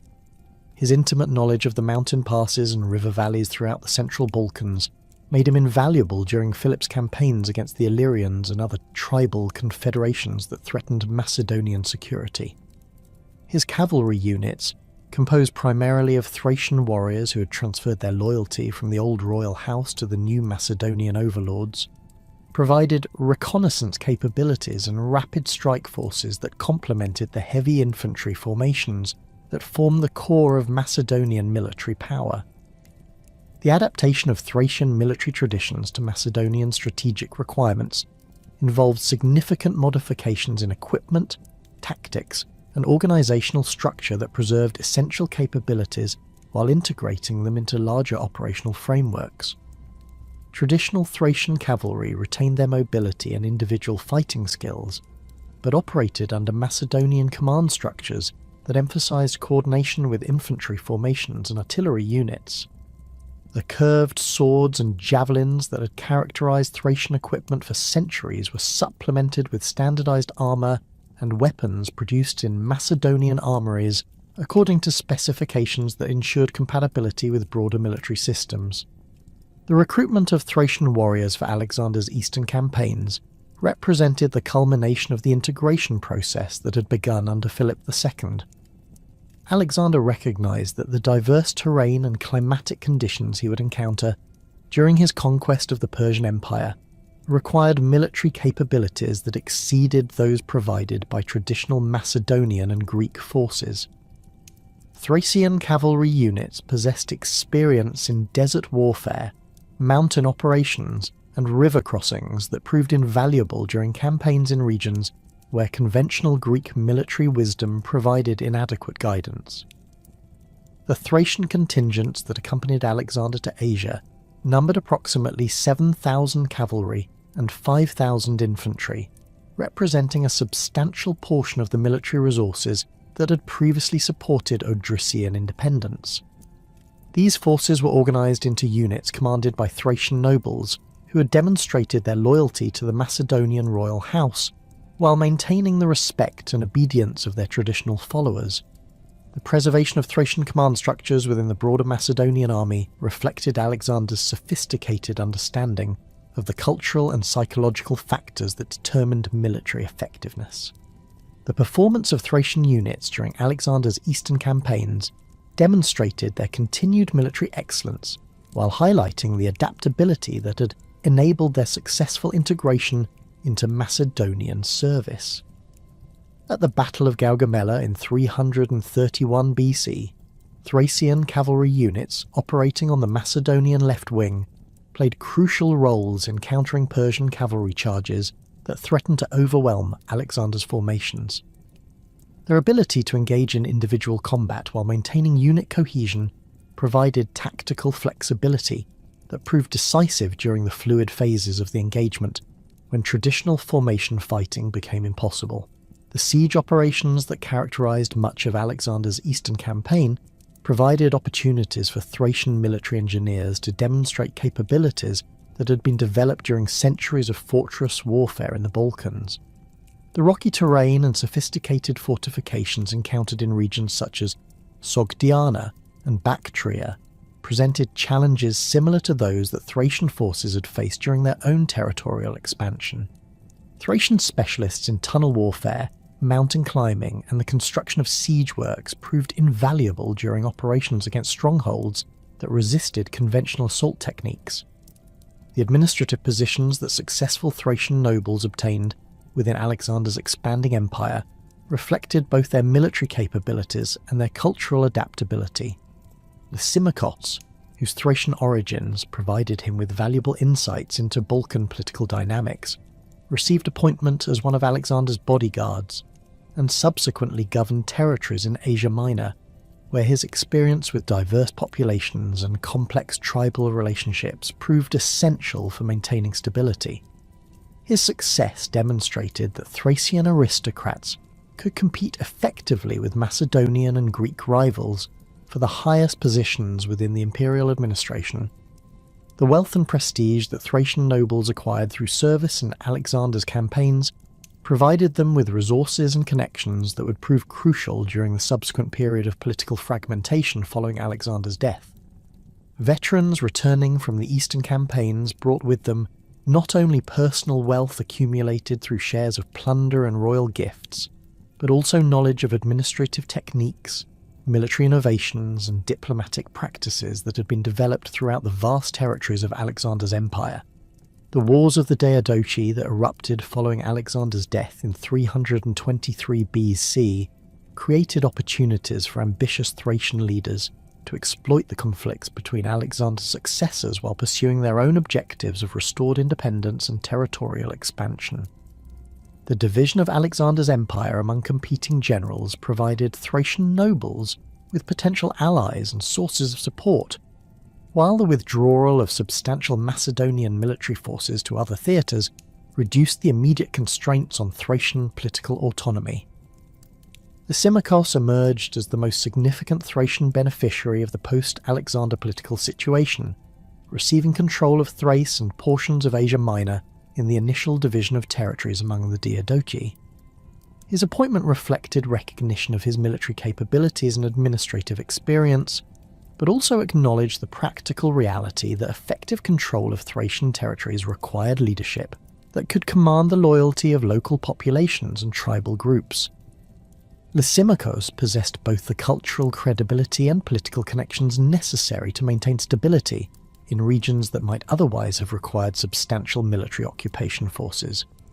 The establishment of Lysimachos as ruler of Thrace initiated a complex period during which the former Odrysian territories became pawns in the broader conflicts between the Hellenistic kingdoms that emerged from Alexander's empire. The strategic location of Thracian territories, controlling access between Europe and Asia while commanding crucial agricultural and mineral resources, made them valuable prizes for any power seeking to establish dominance in the eastern Mediterranean region. The successive interventions by Ptolemaic, Seleucid and Antigonid forces created conditions of chronic instability that prevented the restoration of genuine Thracian independence, while providing opportunities for local leaders to advance their own interests through careful diplomatic manoeuvring. The relationship between Lysimachos and the Ptolemaic Kingdom of Egypt reflected the complex diplomatic calculations that characterized Hellenistic international relations. Ptolemy first recognized that Thracian territories provided valuable agricultural resources and strategic positions that could support Ptolemaic interests in the Aegean Sea, while Lysimachos required external support to maintain his position against challenges from other Diadochi and potential Thracian rivals. The alliance that emerged from these mutual interests involved Ptolemaic financial support and naval assistance, in exchange for Thracian military forces and access to Black Sea trade routes. The military cooperation between Thracian and Ptolemaic forces during the early 3rd century BC demonstrated the continued effectiveness of Thracian military capabilities when properly supported and coordinated with other Hellenistic armies. Thracian cavalry units served in Ptolemaic campaigns throughout the eastern Mediterranean, while Ptolemaic naval forces provided logistical support and strategic mobility that enabled Thracian armies to operate effectively against enemies who possessed superior resources or more favourable geographic positions. The complex relationship with the Seleucid Empire involved different strategic considerations that reflected the vast territorial extent of Seleucid dominions and their focus on Asian rather than European affairs. Seleucus I and his successors viewed Thracian territories primarily as potential sources of military recruitment and strategic bases for operations against European enemies, rather than as integral components of their core territorial holdings. This perspective provided Thracian leaders with greater autonomy in internal affairs while requiring them to provide military support for Seleucid strategic objectives when requested. The Aegean Kingdom of Macedonia represented the most direct threat to Thracian independence, as successive Antigonid rulers sought to restore the territorial extent and political dominance that Macedonia had achieved under Philip II and Alexander III. The geographic proximity of Macedonian and Thracian territories, combined with historical claims dating to Philip's conquests, created persistent tensions that periodically erupted into open warfare despite the broader strategic challenges that both kingdoms faced from other Hellenistic powers. Antigonus II Gonatas implemented a sophisticated strategy designed to reassert Macedonian control over Thracian territories, while avoiding the massive military commitments that direct conquest would have required. His approach emphasized the support of Thracian factions that acknowledged Macedonian suzerainty, while working to undermine leaders who pursued genuinely independent policies. This strategy required careful attention to the complex tribal politics and personal rivalries that continued to influence Thracian political dynamics, despite the overlay of Hellenistic administrative structures. The emergence of Seuthes III as a significant political figure during this period represented an attempt to restore genuine Thracian independence through the creation of new institutional structures that could compete effectively with the Hellenistic kingdoms, while preserving essential elements of traditional Thracian culture and political organisation. Seuthes possessed both the military experience gained through service in Hellenistic armies and the cultural credibility necessary to command loyalty from Thracian tribal groups that had grown weary of subordination to foreign rulers. The territorial base from which Seuthes launched his independence movement encompassed the Central Valley regions that had formed the core of earlier Odrysian power, including control of strategic river crossings and fortified settlements that commanded access to the mineral resources of the interior mountains. His initial supporters included both traditional Thracian nobles who had maintained their local authority throughout the period of foreign domination and veterans of Hellenistic military service, who possessed advanced military skills and knowledge of contemporary warfare techniques. The military organisation that Seuthes developed combined traditional Thracian military strengths with innovations borrowed from his observations of Hellenistic armies during his service under various Diadochi. The cavalry formations that formed the elite core of his forces retained their traditional mobility and individual fighting capabilities, while incorporating tactical formations and coordination techniques that enabled them to operate effectively against the disciplined infantry formations that characterized Hellenistic warfare. The infantry forces under Seuthes' command reflected the military evolution that had occurred throughout the Hellenistic world, with traditional Thracian warriors equipped with pikes and armour that enabled them to fight effectively in phalanx formations, while retaining the individual weapon skills that had made Thracian soldiers valuable throughout the ancient world. The integration of these different military elements required extensive training and disciplined command structures that demonstrated the organisational capabilities that Seuthes had developed through his exposure to Hellenistic administrative practices. The establishment of Scythopolis as the capital of Seuthes' restored kingdom represented perhaps the most significant architectural and urban planning achievement in Thracian history. The city's location in the Tundra River Valley provided strategic advantages that included control of the river traffic, access to agricultural resources, and defensive positions that could withstand siege operations by hostile forces. The urban planning principles employed in Southopolis' construction reflected sophisticated understanding of Hellenistic city design, while incorporating elements that preserved Thracian cultural identity and political traditions. The street grid that formed the basic organisational structure of Southopolis followed Hippodamian planning principles that had been developed in Greek cities throughout the Mediterranean world. The regular blocks created by intersecting streets provided efficient organisation of residential, commercial, and administrative districts while facilitating movement throughout the urban area. The standardised lot sizes and building regulations created visual uniformity that projected royal authority and administrative competence to both residents and foreign visitors. The royal palace complex that occupied the central position within Southopolis demonstrated the synthesis of Hellenistic and Thracian architectural traditions that characterised South's cultural programme.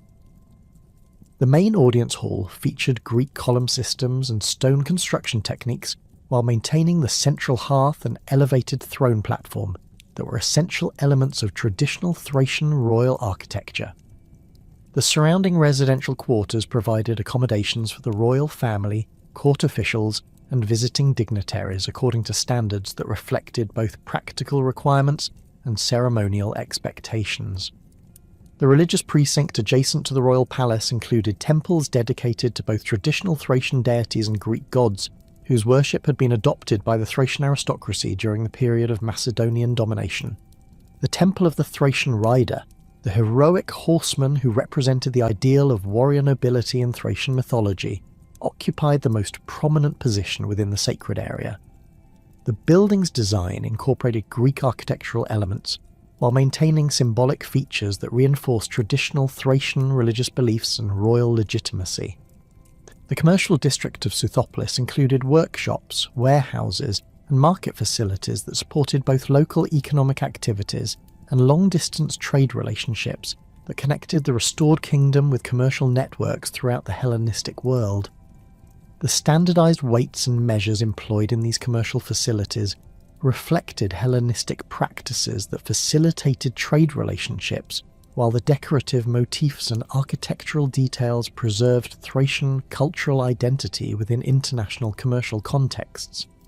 The fortification system that protected Southopolis incorporated the most advanced military engineering techniques available during the Hellenistic period, while adapting them to the specific geographic and strategic conditions of the Tunja River Valley. The massive stone walls that surrounded the urban area were constructed according to principles that had been developed through centuries of siege warfare experience, with carefully designed gates, towers, and defensive positions that could withstand assault by the sophisticated siege engines that characterized Hellenistic military technology. The cultural synthesis that characterized South's reign extended beyond architectural and urban planning innovations to encompass artistic production, religious practices, and administrative procedures that combined Hellenistic and Thracian elements in ways that preserved essential cultural identity, while demonstrating sophisticated engagement with international standards and expectations. The royal workshops established in Southopolis produced metalwork, textiles, and ceramic objects that incorporated Greek artistic techniques while maintaining decorative motifs and symbolic systems that reinforced Thracian cultural traditions. The coinage produced under South's authority represented a particularly sophisticated example of cultural synthesis, with silver and bronze coins that featured Greek artistic styles and technical standards, while incorporating Thracian royal symbols and religious imagery. The standardized weights and purity levels of these coins enabled their acceptance throughout the broader Hellenistic commercial system, while the distinctive designs reinforced Thracian political identity and royal legitimacy among local populations. The administrative practices that Souths implemented throughout his territories reflected his understanding of both Hellenistic governmental techniques and traditional Thracian political expectations. The tribute system that provided revenues for royal administration was calculated according to principles that acknowledged local productive capacity while maintaining the personal relationships between rulers and subjects that were fundamental to Thracian political culture. Local officials retained significant autonomy in managing community affairs, while operating within frameworks that ensured compliance with royal policies and coordination with broader administrative objectives. The diplomatic relationships that Sueves maintained with the major Hellenistic kingdoms required careful balancing of competing interests and pressures that could easily have resulted in the destruction of his restored independence.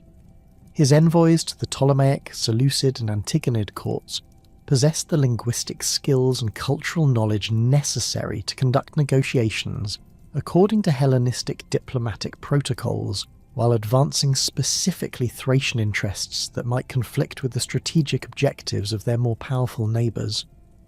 The military alliances that Sueves negotiated with various Hellenistic powers reflected his recognition that genuine independence required external support against enemies who possessed superior resources and strategic advantages.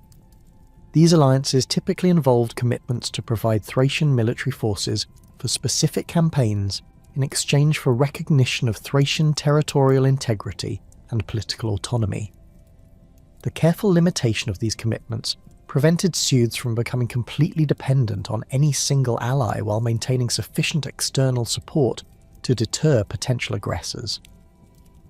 The religious innovations that characterised Sueves' reign demonstrated his understanding of the role that cultural synthesis could play in legitimising political authority while maintaining essential elements of traditional Thracian identity. The royal cult that developed around his person incorporated both Greek concepts of divine kingship and traditional Thracian beliefs about the sacred nature of royal authority. The ceremonies and rituals associated with this cult provided opportunities for the display of royal wealth and power, while reinforcing the personal bonds between ruler and subjects that were fundamental to Thracian political culture. The artistic patronage that Sueves provided to craftsmen and artists working in various media created distinctive styles that influenced cultural development throughout the Thracian territories, while projecting royal authority and sophistication to international audiences. The tomb paintings, metalwork and architectural sculpture produced under royal patronage demonstrated technical competence that matched the highest Hellenistic standards while maintaining symbolic content and decorative traditions that preserved Thracian cultural identity. The educational initiatives that Sueves implemented within his territories reflected his recognition that successful competition with Hellenistic kingdoms required populations that possessed the linguistic and technical skills necessary for effective participation in international commercial and diplomatic relationships. The schools established in Suethopolis and other major settlements provided instruction in Greek language and literature, while maintaining curricula that preserved traditional Thracian historical narratives and cultural practices. The defeat of Perseus at the Battle of Pydna in 168 BC sent shockwaves throughout the Hellenistic world that reverberated with particular intensity across the Thracian territories. The systematic dismantling of Macedonian power that followed represented far more than the elimination of a regional rival. It marked the arrival of a new imperial authority whose administrative capabilities, military organisation, and territorial ambitions exceeded anything the ancient world had previously witnessed. For the Thracian kingdoms that had maintained precarious independence through careful manoeuvring between competing Hellenistic powers, the Roman victory created both unprecedented dangers and unexpected opportunities that would fundamentally reshape the political landscape of southeastern Europe. The immediate aftermath of Perseus's defeat witnessed Roman legions advancing through territories that had remained beyond direct Roman control since the initial interventions against Philip V decades earlier. The Third Macedonian War had demonstrated Roman willingness to employ massive military resources to eliminate threats to their expanding sphere of influence, while the subsequent administrative arrangements revealed sophisticated understanding of the governmental techniques necessary to maintain control over vast territories populated by diverse peoples with distinct cultural traditions and political expectations. The Roman approach to Thracian affairs during this critical period reflected lessons learned through extensive experience in managing relationships with client kingdoms throughout the Mediterranean world. Unlike the Hellenistic monarchs who'd sought direct territorial control or tribute extraction, Roman administrators recognized that effective governance of peripheral regions required institutional arrangements that reserved local autonomy while establishing clear hierarchies of authority that ultimately served Roman strategic interests. This approach proved particularly well suited to Thracian political traditions that emphasized personal relationships between rulers and subjects rather than abstract concepts of state authority. Cotys III, who had maintained his kingdom's independence through careful neutrality during the Macedonian Wars, found himself confronting Roman envoys whose demands represented a fundamental challenge to traditional Thracian sovereignty. The Roman terms, delivered by a delegation that included both military commanders and experienced diplomats, required formal acknowledgement of Roman suzerainty, annual tribute payments calculated according to territorial extent and economic capacity, and military assistance for Roman operations when requested. These demands were presented not as negotiable proposals, but as non-negotiable conditions for continued Thracian political existence. The deliberations that occurred within Cotys' court following the arrival of Roman demands revealed the complex calculations that faced Thracian leaders confronting superior military power while seeking to preserve essential elements of their political and cultural autonomy. The traditional Thracian nobility, whose authority derived from tribal leadership and control of local territories, recognized that outright resistance would likely result in the complete destruction of their political system and personal positions. However, accommodation with Roman demands required fundamental changes in governmental practices and external relationships that threatened to undermine the cultural foundations of Thracian royal authority.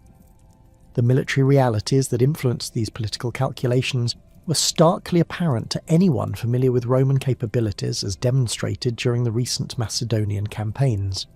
The legionary formations that had systematically destroyed Perseus's armies possessed tactical flexibility and logistical support systems that exceeded anything available to Thracian forces, while Roman siege engineering capabilities could overcome any fortified position that might serve as a base for sustained resistance. The professional nature of Roman military service, with soldiers who served for decades under experienced commanders, created institutional advantages the traditional Thracian military organisation could not match. Cotys ultimately accepted client kingdom status in 168 BC through a formal treaty that established the framework for Romano-Thracian relationships that would persist for over a century. The agreement preserved Thracian royal authority over internal affairs while acknowledging Roman supremacy in matters involving external relations, military policy, and territorial boundaries. The tribute obligations specified in the treaty required annual payments of grain, livestock, precious metals, and military service that represented substantial portions of the kingdom's productive capacity, while remaining within limits that preserved economic viability and political stability. The implementation of these new political arrangements required significant modifications in Thracian administrative practices and governmental institutions that reflected Roman expectations regarding record-keeping, taxation procedures, and legal systems.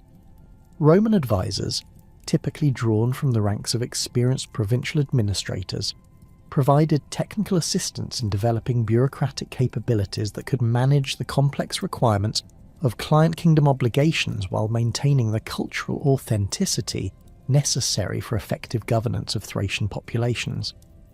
The transformation of Thracian military organisation under Roman supervision involved the systematic adaptation of traditional warrior traditions to serve Roman strategic objectives, while preserving the essential characteristics that made Thracian forces valuable as auxiliary units.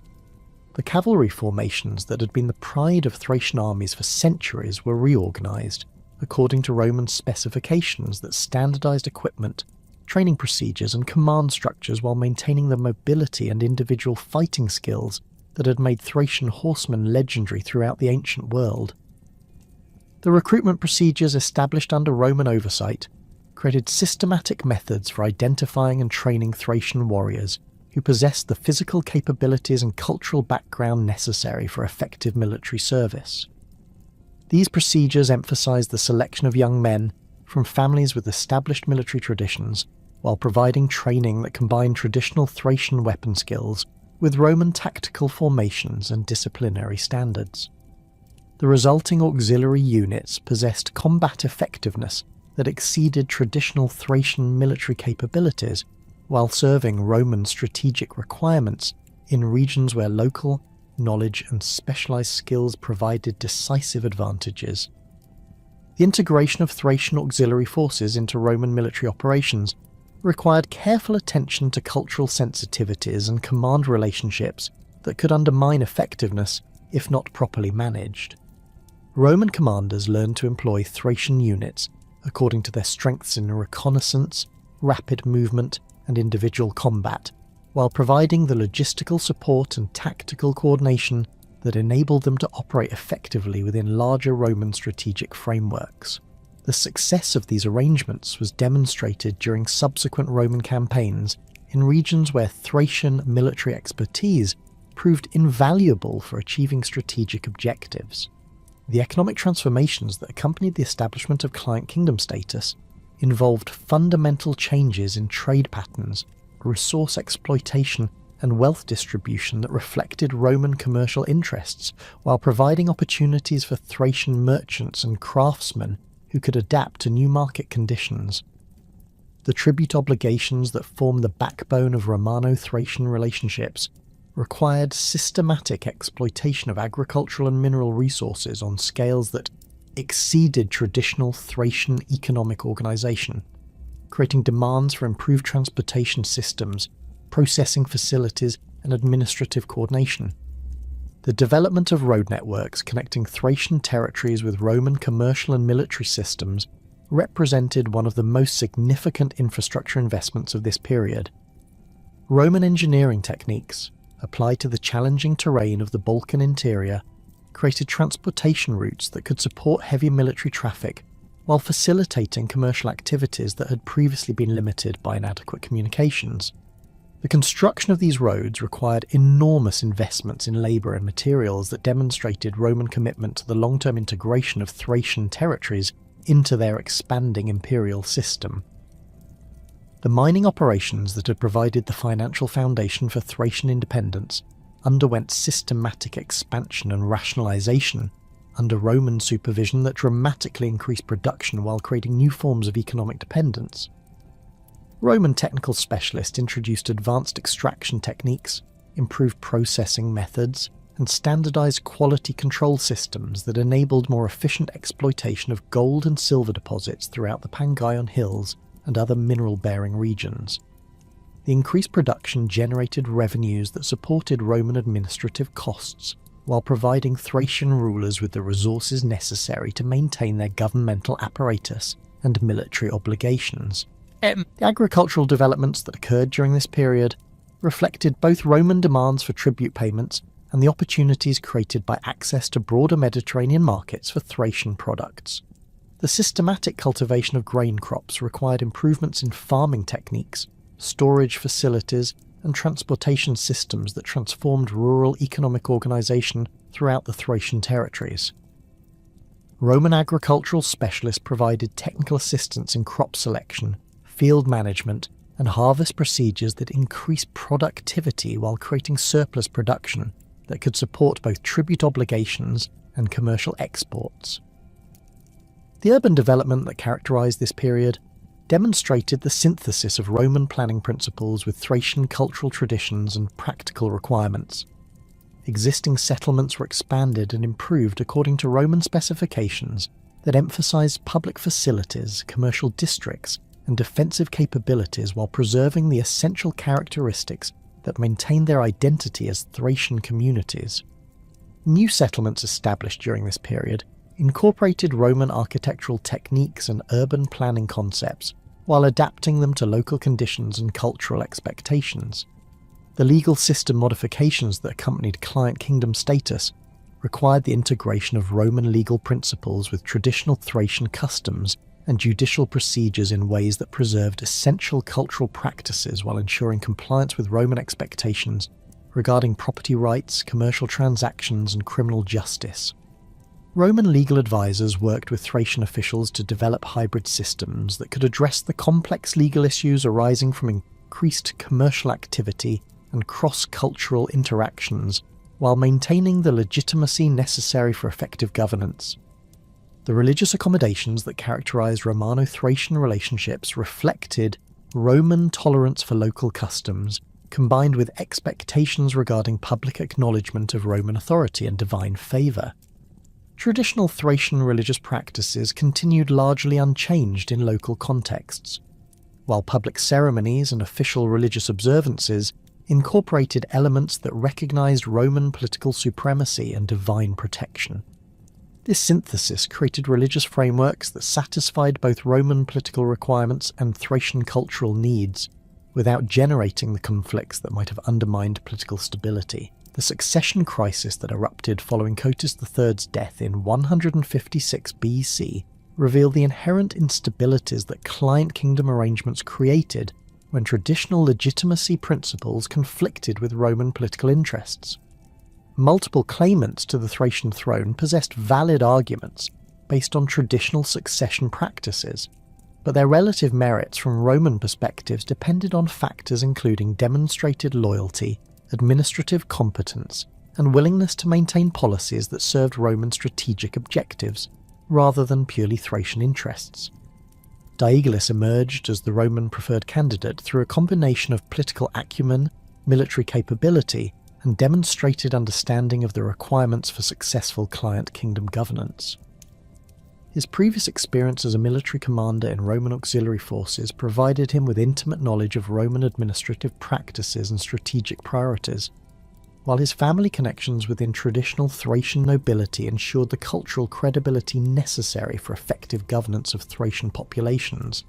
The Roman support that enabled his successful claim to the throne established precedents for imperial intervention in Thracian succession, disputes that would influence political developments for generations. The consolidation of Diagoras' authority required systematic elimination of rival claimants and their supporters through military campaigns that demonstrated both his personal capabilities and the extent of Roman backing for his regime. The forces that Diagoras deployed during these operations included both traditional Thracian warriors and Roman auxiliary units, whose coordination demonstrated the military integration that had developed during the previous decades of client kingdom relationships. The success of these campaigns established Diagoras' authority throughout the traditional Thracian territories, while reinforcing Roman confidence in their chosen candidate. The administrative reforms that Diagoras implemented during the early years of his reign reflected his understanding of both Roman expectations and Thracian political requirements. The bureaucratic systems that he established incorporated Roman record-keeping procedures and administrative techniques, while preserving the personal relationships and cultural practices that were essential for maintaining legitimacy among Thracian populations. The careful balance between efficiency and authenticity that characterized these reforms demonstrated the sophisticated political understanding that successful client kingdom governance required. The military reorganization that occurred under Diagoras involved the systematic integration of Roman tactical innovations with traditional Thracian military strengths in ways that created forces capable of meeting both defensive requirements and Roman auxiliary obligations. The training programs that he established provided Thracian warriors with skills in Roman formation fighting and siege warfare, while maintaining the individual combat capabilities and mobility that had made them valuable throughout the ancient world. The resulting military organization possessed flexibility that enabled effective response to diverse strategic challenges while serving Roman imperial interests. The economic policies that Diagoras pursued during his reign demonstrated sophisticated understanding of the relationships between tribute obligations, commercial development, and political stability that determine the long-term viability of client kingdom arrangements. His initiatives to expand agricultural production, improve transportation infrastructure, and develop manufacturing capabilities created economic growth that supported both Roman tribute requirements and Thracian prosperity. The careful calibration of these policies prevented the economic exploitation that might have generated popular resistance while ensuring compliance with Roman expectations. The cultural developments that characterized Aegilus's reign reflected the ongoing synthesis of Roman and Thracian traditions that was creating new forms of identity and expression throughout the client kingdom. The artistic production that flourished under royal patronage incorporated Roman techniques and motifs, while maintaining distinctively Thracian symbolic content and decorative traditions. The architectural projects undertaken during this period demonstrated similar synthesis, with public buildings that met Roman standards for civic amenities while preserving the spatial concepts and ceremonial requirements that were fundamental to Thracian political culture. The diplomatic relationships that Aegelus maintained with neighbouring peoples and distant powers required careful attention to Roman interests while pursuing Thracian objectives that might not always align with imperial priorities. His envoys to various courts throughout the eastern Mediterranean possessed the linguistic skills and cultural knowledge necessary to represent Thracian interests effectively while operating within the constraints imposed by client kingdom status. The success of these diplomatic initiatives in maintaining peaceful relationships and commercial opportunities demonstrated the possibilities for autonomous action within the framework of Roman hegemony. The succession arrangements that Aegelus established during his later years reflected his recognition that long-term political stability required institutional mechanisms that could manage transitions of authority without creating opportunities for external intervention or internal conflict. The training programs that he implemented for potential successors emphasized both traditional Thracian leadership skills and the technical competencies necessary for effective administration of a client kingdom operating within the Roman imperial system. These preparations proved crucial when his death in 134 BC created another potential crisis that could have destabilized Romano-Thracian relationships. The emergence of Cotys IV as Aegilus's successor represented the successful implementation of the institutional arrangements that had been developed during the previous reign. His smooth transition to power demonstrated that client kingdom systems could achieve the political stability that Roman imperial administration required while preserving the cultural authenticity that was essential for effective governance of non-Roman populations. The Roman recognition of his authority confirmed the success of the political synthesis that had evolved during the previous decades of client kingdom relationships. The military challenges that confronted Cotys IV during the early years of his reign reflected the broader instabilities that characterized the late 2nd century BC as Roman expansion created conflicts with peoples throughout the Balkans and beyond. The Cimbri and Teutons migrations that threatened Roman territories in Gaul created demands for auxiliary forces that tested the military capabilities of client kingdoms throughout the empire. The Thracian contributions to these campaigns demonstrated both the effectiveness of Romano-Thracian military integration and the extent to which client kingdom obligations could strain local resources and political stability. The internal pressures that developed during this period reflected the cumulative effects of decades of tribute payments, military service obligations, and cultural changes that had gradually altered the foundations of Thracian society. Traditional tribal leaders found their authority undermined by administrative systems that emphasized Roman-approved officials and procedures, while economic changes created new forms of wealth and social stratification that challenged established hierarchies. The management of these tensions required political skills that combined traditional Thracian leadership capabilities with sophisticated understanding of Roman imperial expectations. The civil war period that began with Marius's conflict with Sulla created opportunities for ambitious Thracian leaders to exploit Roman internal divisions while pursuing their own objectives of expanded autonomy and territorial control. The competing demands that different Roman factions placed on client kingdoms created situations where traditional loyalty obligations became impossible to fulfill without antagonizing powerful Roman interests. The navigation of these competing pressures required diplomatic sophistication that exceeded the capabilities of many client kingdom rulers throughout the empire. Cotys IV demonstrated remarkable political acumen in managing the conflicting demands created by Roman civil wars, while preserving essential Thracian interests and territorial integrity. His careful neutrality during the early phases of the Maria-Sulla conflict enabled him to avoid the devastating consequences that befell many client kingdoms that chose sides prematurely. The subsequent accommodation with Sulla's regime required significant concessions regarding tribute payments and military obligations, but preserved the fundamental client kingdom arrangements that had enabled Thracian political survival during the previous century of Roman expansion. The assassination of Julius Caesar in 44 BC created a power vacuum that reverberated throughout the Roman world, with particular intensity in the client kingdoms that had grown dependent on imperial patronage and protection. For the Thracian rulers who had successfully navigated the treacherous waters of Roman civil wars during the previous century, Caesar's death represented both a catastrophic loss of their primary patron and an unprecedented opportunity to reassert traditional autonomy, while Rome's attention focused on internal conflicts. The triumvirate that emerged from the subsequent power struggle would reshape the relationship between Rome and its Thracian clients in ways that accelerated the kingdom's integration into the imperial system, while paradoxically providing its final rulers with greater influence in Mediterranean politics than they had enjoyed since the days of Sitalces.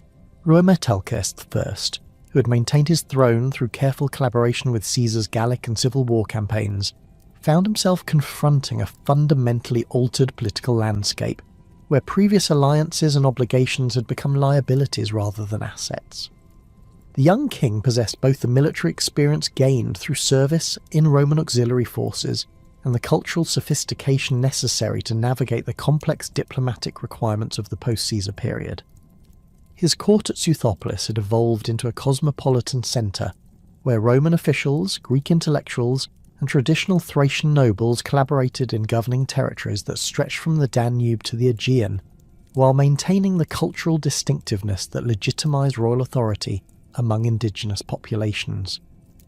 The military forces that Rhoemetalces commanded represented the culmination of nearly 2 centuries of Romano-Thracian military integration.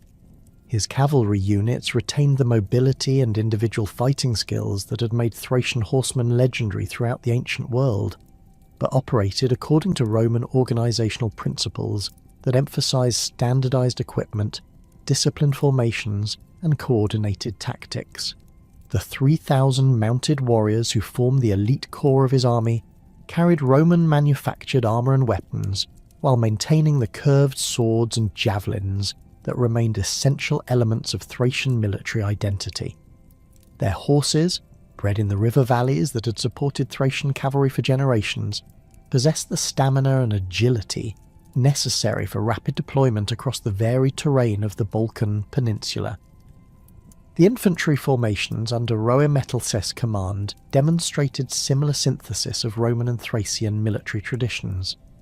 Traditional Thracian warriors equipped with rhomphaia pikes and reinforced leather armour served alongside units trained in Roman gladius techniques and formation fighting. The integration of these different combat systems required extensive training and experienced leadership that could coordinate diverse tactical approaches according to battlefield conditions and strategic objectives. Roman military advisors provided technical expertise in siege warfare and logistics, while Thracian commanders retained authority over operations that required intimate knowledge of local terrain and tribal politics. The diplomatic crisis that erupted following Caesar's assassination required Rhoemetalces to demonstrate exceptional political acumen in managing relationships with competing Roman factions while preserving essential Thracian interests. Mark Antony's emergence as the dominant figure in the Eastern Mediterranean created both opportunities and dangers for client kingdoms, whose territories provided strategic bases and military resources that could influence the outcome of the developing conflict with Octavian. The Thracian king's previous relationship with Caesar provided some protection against immediate retribution, but also created suspicions regarding his ultimate loyalty that required careful management through both diplomatic initiatives and demonstrated military support. The negotiations that Rhoemetalces conducted with Antony's representatives during 43 BC established the framework for Thracian participation in the triumviral period that would define the kingdom's final century of nominal independence. The agreements reached during these discussions preserved Thracian territorial integrity, while significantly expanding military obligations that required the kingdom to provide substantial auxiliary forces for Antony's campaigns against Parthia and other eastern enemies. The tribute assessments established during these negotiations represented increases of approximately 30% over previous obligations, reflecting both the enhanced strategic value of Thracian territories and the greater financial demands created by the triumvir's military ambitions. The economic implications of these expanded obligations required fundamental changes in Thracian administrative and productive systems that accelerated the kingdom's integration into Roman imperial structures. The agricultural intensification necessary to meet tribute requirements involved the systematic expansion of cultivated areas, improved farming techniques, and enhanced transportation systems that connected rural production centres with urban markets and shipping facilities. Roman agricultural specialists provided technical assistance in crop selection, field management, and storage procedures that increased productivity while creating dependencies on imperial supply chains and commercial networks. The mining operations that had provided the financial foundation for Thracian independence underwent further expansion and rationalization under Roman supervision that transformed them into integral components of the imperial economy. The gold and silver extraction facilities in the Pangaion Hills employed thousands of workers using advanced hydraulic techniques and processing methods that dramatically increased output beyond levels achieved during previous periods. The standardized ingots produced in these facilities bore Roman quality marks and weight specifications that enabled their integration into imperial monetary systems while generating revenues that supported both local administrative costs and tribute obligations. The urban development that characterized Rhoemetalus' reign reflected the growing prosperity that resulted from expanded commercial relationships with Roman markets and trading networks. Southopolis underwent systematic expansion that included new residential districts, commercial facilities, and public buildings constructed according to Roman architectural principles, while maintaining distinctively Thracian decorative elements and spatial concepts. The forum complex that occupied the city's central area featured colonnaded porticos, basilicas, and temples that provided venues for both commercial transactions and civic ceremonies according to Roman urban planning standards. The construction projects undertaken during this period required enormous investments in materials, labour, and technical expertise that demonstrated both the kingdom's economic capabilities and its commitment to Roman cultural standards. The amphitheatre constructed on the outskirts of Southopolis could accommodate approximately 8,000 spectators for gladiatorial contests and theatrical performances that reflected Roman entertainment preferences while incorporating traditional Thracian ceremonial elements. The engineering challenges posed by the building's construction in challenging terrain required sophisticated knowledge of Roman architectural techniques adapted to local geological conditions and cultural requirements. The road network that connected Thracian territories with Roman commercial and military systems underwent systematic expansion that created transportation infrastructure capable of supporting heavy traffic while facilitating rapid military deployment when required. The Via Egnatia extension that crossed Thracian territories employed Roman engineering techniques adapted to the challenging terrain of river valleys and mountain passes that had previously limited commercial and military movement.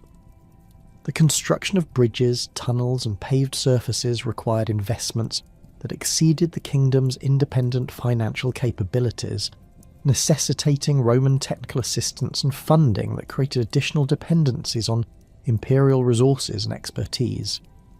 The cultural transformations that occurred during Rhoemetalus' reign reflected the systematic Romanization of Thracian elite society, while preserving popular traditions and practices that maintained the kingdom's distinctive identity. The educational initiatives that the king implemented in major settlements provided instruction in Latin language and literature, while maintaining curricula that preserved traditional Thracian historical narratives and cultural practices. The schools established in Suthopolis and other urban centres employed both Roman and Greek teachers who provided young Thracians with the linguistic and cultural skills necessary for advancement in imperial administrative and military service. The legal system modifications that accompanied deeper Roman integration required the systematic adaptation of traditional Thracian customs and judicial procedures to accommodate Roman legal principles regarding property rights, commercial transactions, and criminal justice. Roman legal advisors worked with Thracian officials to develop hybrid systems that could address the complex legal issues arising from increased commercial activity and cross-cultural interactions while maintaining the legitimacy necessary for effective governance. The law codes that emerged from these efforts incorporated Roman procedural standards while preserving essential elements of traditional Thracian justice that emphasized personal relationships and community consensus. The religious accommodations that characterized this period demonstrated the flexibility of both Roman and Thracian spiritual traditions in adapting to changing political and cultural circumstances. Traditional Thracian deities continued to receive worship in local contexts, while public ceremonies increasingly incorporated Roman religious elements that acknowledged imperial authority and divine favour. The temple complex dedicated to the Thracian rider that occupied a prominent position within Suthopolis underwent expansion that included shrines to Roman gods whose worship was expected of loyal client rulers.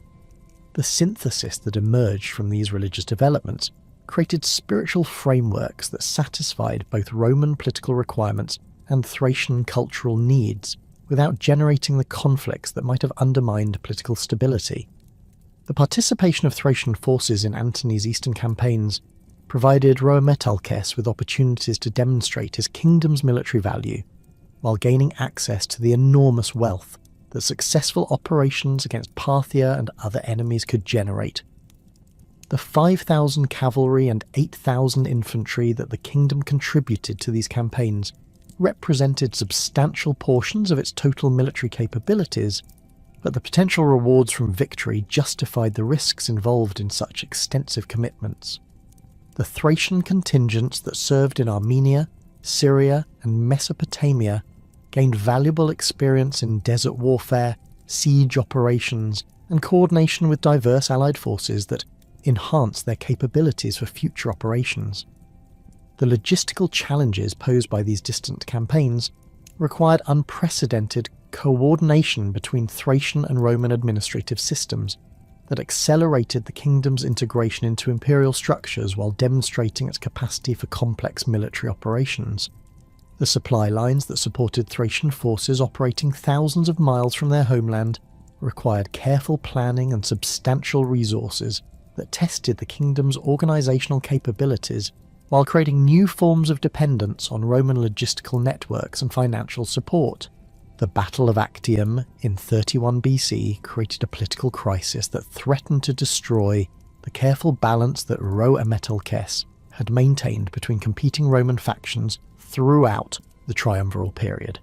His kingdom's extensive commitments to Antony's eastern campaigns created obvious vulnerabilities when Octavian's victory established a new political order that viewed previous Antonian allies with suspicion and hostility.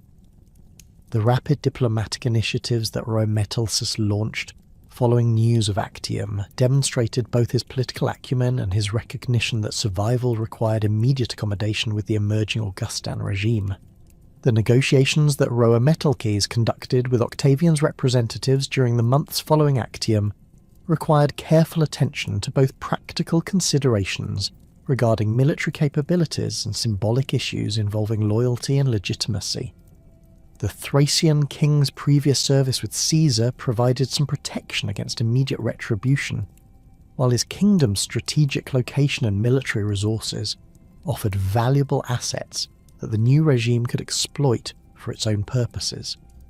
The agreements that emerged from these discussions preserved Thracian territorial integrity, while establishing new obligations that reflected Augustan priorities regarding frontier defence and regional stability. The transformation of Augustus's Balkan policies following his consolidation of power created new roles for client kingdoms that emphasised their contribution to imperial defence systems rather than their participation in civil conflicts. The Danubian frontier that emerged as a crucial strategic priority during the late 1st century BC required military capabilities and local knowledge that client kingdoms could provide more efficiently than direct Roman administration. Rhoemetalcair's territories controlled crucial river crossings and mountain passes that commanded access between the civilized Mediterranean world and the barbarian peoples beyond the Danube, whose movements posed persistent threats to imperial security. The military reforms that Rhoemetalcair implemented during the early Augustan period reflected both Roman expectations regarding auxiliary force organisation and the practical requirements of frontier defence operations. The fortification systems that he constructed along the Danubian approaches incorporated Roman engineering techniques while adapting them to local terrain conditions and strategic requirements. The watchtower networks that provided early warning of barbarian movements employed both Roman signalling systems and traditional Thracian communication methods that could operate effectively in challenging weather conditions and difficult terrain. The recruitment procedures established during this period created systematic methods for identifying and training warriors who possessed the physical capabilities and cultural background necessary for effective frontier service. The training camps established throughout the kingdom provided instruction in both traditional Thracian combat techniques and Roman formation fighting, while emphasizing the discipline and coordination necessary for successful operations against barbarian enemies who employed different tactical approaches and fighting methods. The economic benefits that resulted from the kingdom's enhanced strategic importance during the Augustan period included increased subsidies, expanded trading privileges, and access to Roman technical expertise that supported both military capabilities and civilian prosperity. The weapons manufacturing facilities established in major settlements employed Roman technical specialists who provided training in advanced metallurgy and production techniques while adapting them to traditional Thracian craftsmanship and cultural preferences. The standardized equipment produced in these facilities met Roman military specifications, while incorporating decorative elements and functional features that maintained Thracian military identity and warrior traditions. The diplomatic relationships that Rhoemetalcair maintained with neighbouring peoples and distant powers required careful coordination with Roman foreign policy objectives, while pursuing Thracian interests that might not always align with imperial priorities. His envoys to various barbarian tribes beyond the Danube possessed the linguistic skills and cultural knowledge necessary to negotiate agreements that served Roman strategic interests, while maintaining the personal relationships and tribal connections that were essential for effective frontier management. The success of these diplomatic initiatives in preventing major barbarian incursions during the early Augustan period demonstrated the value of client kingdom arrangements that combined local expertise with imperial resources and authority. The succession crisis that emerged during Rhoemetalcair's final years reflected the inherent tensions between traditional Thracian legitimacy principles and Roman expectations regarding client kingdom governance.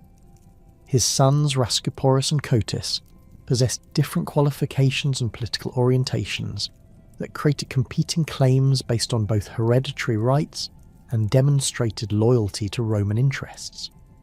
The resolution of this succession dispute would determine not only the future of Thracian royal authority, but also the broader question of whether client kingdom arrangements could provide long-term stability in regions where cultural distinctiveness remained strong despite centuries of Roman influence. The death of Rhoemetalcair in 12 BC initiated a period of joint rule between his sons that represented an innovative attempt to preserve Thracian political unity while accommodating Roman preferences regarding regional administration. Rhascuporus received authority over the interior territories that included the traditional tribal heartlands and mountain strongholds, while Cotys controlled the coastal regions that maintained extensive commercial relationships with Greek cities and Roman trading networks. This division reflected both practical considerations regarding administrative efficiency and cultural factors that emphasized the different orientations and capabilities of the two rulers. The military arrangements that accompanied this territorial division required careful coordination to maintain the kingdom's defensive capabilities while preventing conflicts between the co-rulers that might provide opportunities for external intervention or internal rebellion. The traditional Thracian cavalry units were divided between the two rulers according to tribal affiliations and regional loyalties, while Roman auxiliary forces remained under unified command structures that ensured their availability for imperial military operations when required. The fortification systems along the Danubian frontier required joint maintenance and coordination that tested the effectiveness of the dual monarchy arrangement while providing crucial services for imperial defence requirements. The gradual Romanization of Thracian legal systems during this period involved the systematic introduction of Roman judicial procedures and legal principles while preserving traditional customs and practices that maintained cultural authenticity and popular legitimacy. The law courts established in major settlements employed both Roman and Thracian legal specialists who could address the complex issues arising from commercial disputes, property conflicts, and criminal cases that involved both indigenous and foreign participants. The legal codes that emerged from these developments incorporated Roman procedural standards while maintaining traditional Thracian concepts of justice that emphasized personal relationships and community consensus. The urban planning initiatives that characterized this period demonstrated the synthesis of Roman architectural principles with Thracian spatial concepts and cultural requirements. The expansion of existing settlements and the establishment of new urban centres followed Roman planning principles that emphasized public facilities, commercial districts, and defensive capabilities while adapting them to local topographical conditions and cultural preferences. The forum complexes that occupied central positions within these urban areas provided venues for both commercial transactions and civic ceremonies that combined Roman institutional forms with traditional Thracian social practices and political rituals.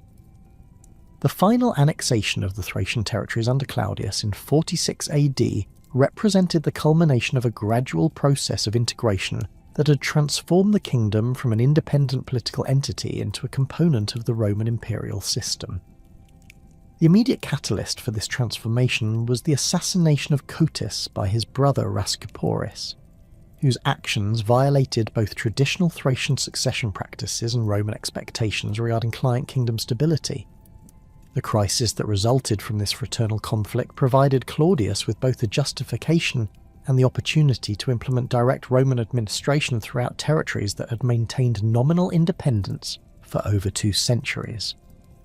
The administrative structures that Rome established in the new province of Thracia incorporated many of the governmental innovations that had been developed during the client kingdom period, while adapting them to the requirements of direct imperial rule. The territorial divisions that had evolved under the dual monarchy were preserved as administrative districts under Roman governors who possessed both military and civilian authority. The tribute systems that had supported client kingdom obligations were transformed into provincial taxation that generated revenues for imperial administration while maintaining the economic relationships that had developed during previous centuries of Roman influence. The transformation of Thracian military forces from royal auxiliaries into imperial troops required careful attention to issues of loyalty, identity, and effectiveness that could undermine their military value if not properly managed.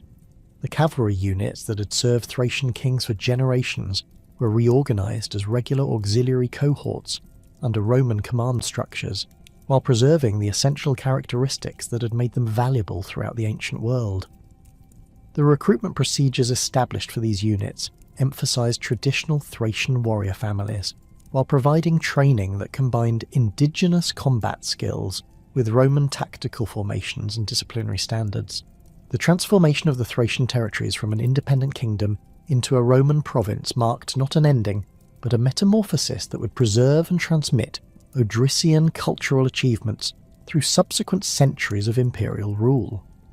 The administrative systems, military traditions, and artistic innovations that had evolved during the kingdom's 5-century existence became integral components of Roman provincial governance, influencing imperial policies throughout the Balkans, while maintaining distinctive characteristics that distinguish Thracian territories from other regions of the empire. The archaeological record reveals that Romanization proceeded through synthesis rather than replacement, creating hybrid cultural forms that preserved essential Thracian elements within imperial frameworks. The excavations conducted at Southopolis since its rediscovery in the 1940s have revolutionized scholarly understanding of Odrysian civilization and its sophisticated urban planning capabilities. The systematic archaeological investigation of the site, which required the construction of protective barriers against the waters of the Koprinka Reservoir, revealed a Hellenistic city that surpassed contemporary Greek foundations in both architectural sophistication and administrative organisation. The street grid that formed the city's basic structure followed Hippodamian planning principles, while incorporating modifications that reflected specifically Thracian spatial concepts and ceremonial requirements. The royal palace complex excavated at the city's centre demonstrated the synthesis of architectural traditions that characterised Odrysian cultural achievement. The main audience hall featured Greek column systems and stone construction techniques, while maintaining the central hearth and elevated throne platform that were essential elements of traditional Thracian royal architecture. The surrounding residential quarters provided accommodations arranged according to hierarchical principles that reflected both practical administrative requirements and ceremonial expectations derived from centuries of Thracian political development. The workshop districts discovered throughout Southopolis revealed industrial capabilities that exceeded those of many contemporary Greek cities. The metalworking facilities employed advanced techniques for producing both utilitarian objects and decorative items that combined Greek artistic styles with traditional Thracian symbolic systems. The pottery workshops produced ceramics that met international quality standards, while maintaining distinctive decorative motifs that preserve cultural identity within cosmopolitan commercial networks. The textile production areas included facilities for processing wool, linen, and imported silk that created luxury goods for both local consumption and export markets. Recent excavations at the Golia Matakos Matka tumulus have provided unprecedented insights into Odrysian royal burial practices and their relationship to broader Thracian religious beliefs. The tomb chamber, constructed during the late 5th century BC, contained grave goods that demonstrated both the enormous wealth available to Odrysian rulers and their sophisticated understanding of international artistic traditions. The golden wreath discovered within the burial assemblage incorporated Greek craftsmanship techniques, while featuring decorative elements that reflected specifically Thracian religious symbolism and royal iconography. The wall paintings that decorated the tomb's interior chambers represented the most sophisticated examples of Thracian artistic achievement discovered to date. The scenes depicted royal hunting expeditions, religious ceremonies, and mythological narratives using techniques that combined Greek artistic conventions with indigenous symbolic systems. The pigments employed in these paintings included expensive materials imported from throughout the Mediterranean world, while the artistic execution demonstrated technical competence that matched the highest contemporary standards. The Sveshtari tomb complex, discovered in 1982 and subsequently designated as a UNESCO World Heritage Site, provided additional evidence of Odrysian architectural and artistic sophistication. The burial chamber's construction required advanced engineering techniques that created structural stability while accommodating the complex decorative program that covered the interior surfaces. The caryatids that supported the chamber's ceiling represented unique examples of Thracian sculptural achievement that incorporated Greek architectural elements while maintaining distinctively local stylistic characteristics. The Kazanlak tomb, though dating to the Hellenistic period following the kingdom's incorporation into the Macedonian sphere, demonstrated the continuity of Thracian artistic traditions that had been established during the height of Odrysian independence. The fresco cycle that decorated the tomb's interior walls depicted scenes from Thracian mythology and royal ceremonial practices, using artistic techniques that preserved essential cultural elements despite the political changes that had transformed the region's governmental structures. Archaeological investigations at numerous Thracian settlement sites throughout Bulgaria, southern Romania, and northeastern Greece have revealed the extensive territorial control that the Odrysian Kingdom achieved during its period of maximum expansion. The fortified settlements discovered at sites such as Perperikon, Tatul and Belintash demonstrate sophisticated defensive systems that incorporated both natural topographical advantages and engineered fortifications capable of withstanding prolonged sieges. The construction techniques employed at these sites reveal knowledge of advanced military engineering that exceeded the capabilities of contemporary barbarian peoples while adapting Greek and Persian innovations to local conditions and requirements. The religious sanctuary complexes discovered throughout the former Odrysian territories provide evidence of the kingdom's role in developing distinctive forms of Thracian spirituality that influence religious practices throughout the Hellenistic and Roman periods. The rock-cut sanctuaries at Perperikon and other mountain sites demonstrate sophisticated understanding of astronomical alignments and seasonal cycles that enable precise calculation of religious festivals and ceremonial observances. The altar complexes and ritual deposits discovered at these sites reveal religious practices that combined indigenous Thracian traditions with influences derived from Greek, Persian and other Mediterranean religious systems. The numismatic evidence from Odrysian mints provides detailed insights into the kingdom's economic organisation and its integration into broader Mediterranean commercial networks. The silver and bronze coins produced under various Odrysian rulers demonstrate both technical competence in metallurgy and artistic sophistication in die-cutting and design.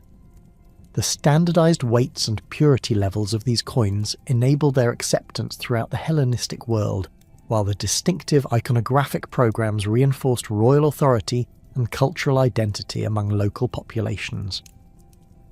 The influence of Odrysian political innovations on subsequent Balkan state formation extended far beyond the kingdom's territorial boundaries and temporal existence.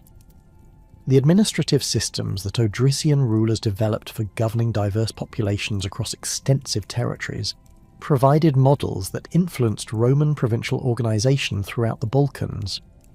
The tribute collection mechanisms, local governance structures, and military recruitment procedures that had enabled Odrysian territorial expansion were adapted by Roman administrators who recognised their effectiveness in managing similar challenges of cultural diversity and geographical complexity.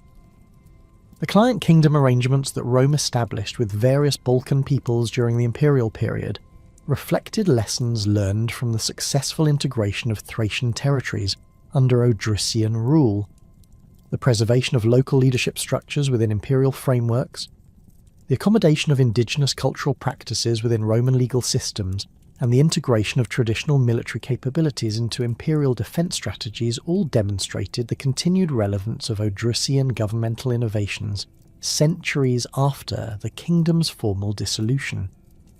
The military traditions that the Odrysian Kingdom developed influenced tactical innovations throughout the ancient world and contributed to the evolution of cavalry warfare that would characterise medieval European military systems. The combination of mobility, individual fighting skills, and coordinated tactical formations that Thracian cavalry achieved under Odrysian leadership provided models that were adopted by Roman, Byzantine, and later medieval armies operating in similar terrain conditions. The weapons and equipment innovations that Odrysian forces developed, including improved horse breeding techniques, specialised cavalry armour, and coordinated combined arms tactics, influenced military development throughout southeastern Europe for centuries. The cultural legacy of the Odrysian Kingdom in art, religion and social organisation demonstrated remarkable persistence through successive periods of foreign domination. The artistic styles that had been developed during the kingdom's independence continue to influence decorative arts, architectural design and religious iconography throughout the Roman and Byzantine periods. The synthesis of Greek technical competence with Thracian symbolic systems that had characterised Odrysian cultural achievement provided foundations for distinctive regional artistic traditions that maintained their identity despite political changes and cultural pressures.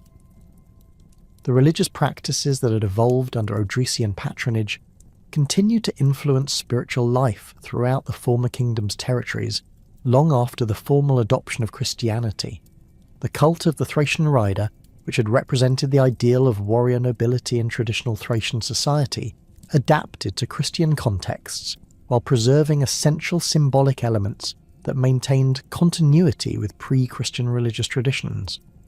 The mountain sanctuaries and ritual sites that had served as centres of Thracian religious activity were often transformed into Christian pilgrimage destinations that preserved their spiritual significance while adapting to new theological frameworks.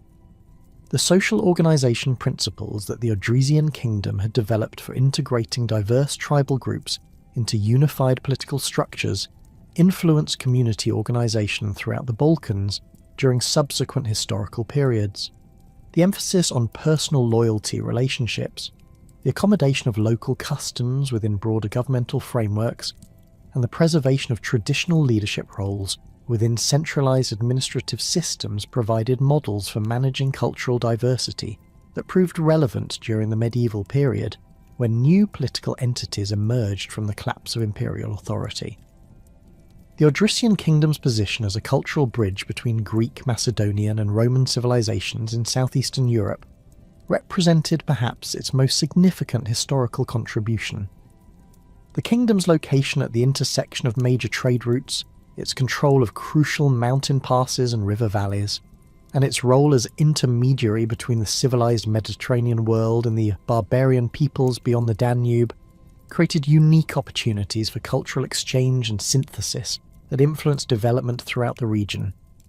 The diplomatic relationships that Odrysian rulers maintained with Greek city-states, Hellenistic kingdoms, and eventually Rome demonstrated sophisticated understanding of international relations that enabled a relatively small kingdom to maintain its independence and territorial integrity for centuries, despite pressure from much larger and more powerful neighbours. The negotiation techniques, alliance strategies and tribute arrangements that Odrysian diplomats developed provided models for subsequent Balkan peoples who faced similar challenges of preserving autonomy while accommodating the demands of imperial powers. The economic innovations that the Odrysian Kingdom implemented in mining, agriculture and trade facilitated the development of commercial networks that connected the Greek world with the resources of the Balkan interior and the peoples beyond the Danube. The systematic exploitation of gold and silver deposits, the development of agricultural surplus production, and the regulation of trade routes created wealth that supported not only royal authority, but also urban development, artistic patronage, and military capabilities that influenced regional development for centuries. The urban planning achievements that culminated in the construction of Southopolis demonstrated the kingdom's capacity for large-scale organisational projects that required coordination of diverse resources, technical expertise, and cultural requirements.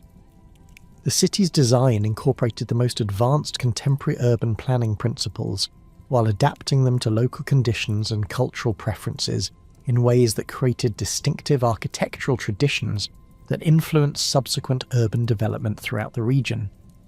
The preservation of Thracian cultural identity within successive imperial systems demonstrated the strength of the social and cultural foundations that the Odrysian Kingdom had established.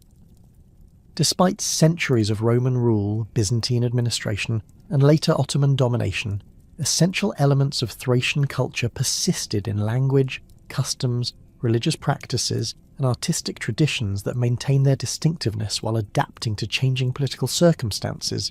The archaeological evidence for cultural continuity includes the persistence of traditional pottery styles, decorative motifs, and architectural techniques that maintained their essential characteristics despite the adoption of new technologies and artistic influences. The religious practices that continued at traditional sanctuary sites, the preservation of indigenous place names and geographical designations, and the maintenance of customary legal practices all demonstrate the durability of cultural patterns that had been established during the Odrysian period.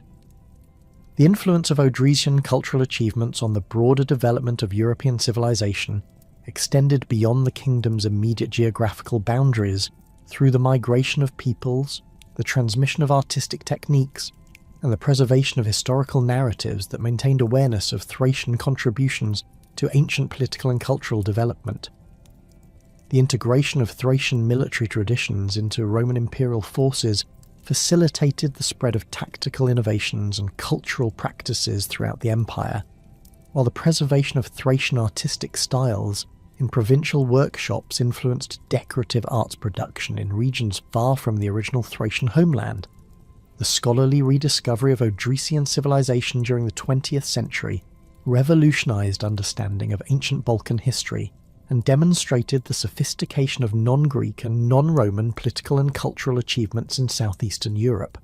The systematic archaeological investigation of Thracian sites, the decipherment of inscriptions, and the analysis of artistic and architectural remains revealed a civilization that had achieved remarkable political, military, and cultural accomplishments that had been largely overlooked by previous generations of historians who focused primarily on Greek and Roman sources. The modern recognition of Odrysian historical significance has contributed to broader appreciation of the cultural diversity and political complexity that characterise the ancient world. The kingdom's achievements in governmental organisation, military innovation, artistic production, and cultural synthesis demonstrate that sophisticated civilization was not limited to the traditionally recognised centres of ancient culture, but flourished throughout regions that had previously been dismissed as barbarian peripheries. The legacy of the Odrysian Kingdom thus represents far more than the historical record of a single ancient state. Its 5 centuries of independent existence, its successful adaptation to changing international circumstances, and its cultural achievements that persisted through successive periods of foreign domination demonstrate the capacity of human societies to create lasting institutions and cultural traditions that transcend the political circumstances of their origin. The kingdom's position at the crossroads of ancient civilizations enabled it to serve as both a bridge between different cultural traditions and a creative force that synthesized diverse influences into distinctive achievements that enriched the broader development of European civilization. In the end, the Odrysian Kingdom stands as a testament to the political ingenuity, military prowess, and cultural creativity that characterised the ancient Thracian peoples and their lasting contribution to the complex tapestry of European historical development.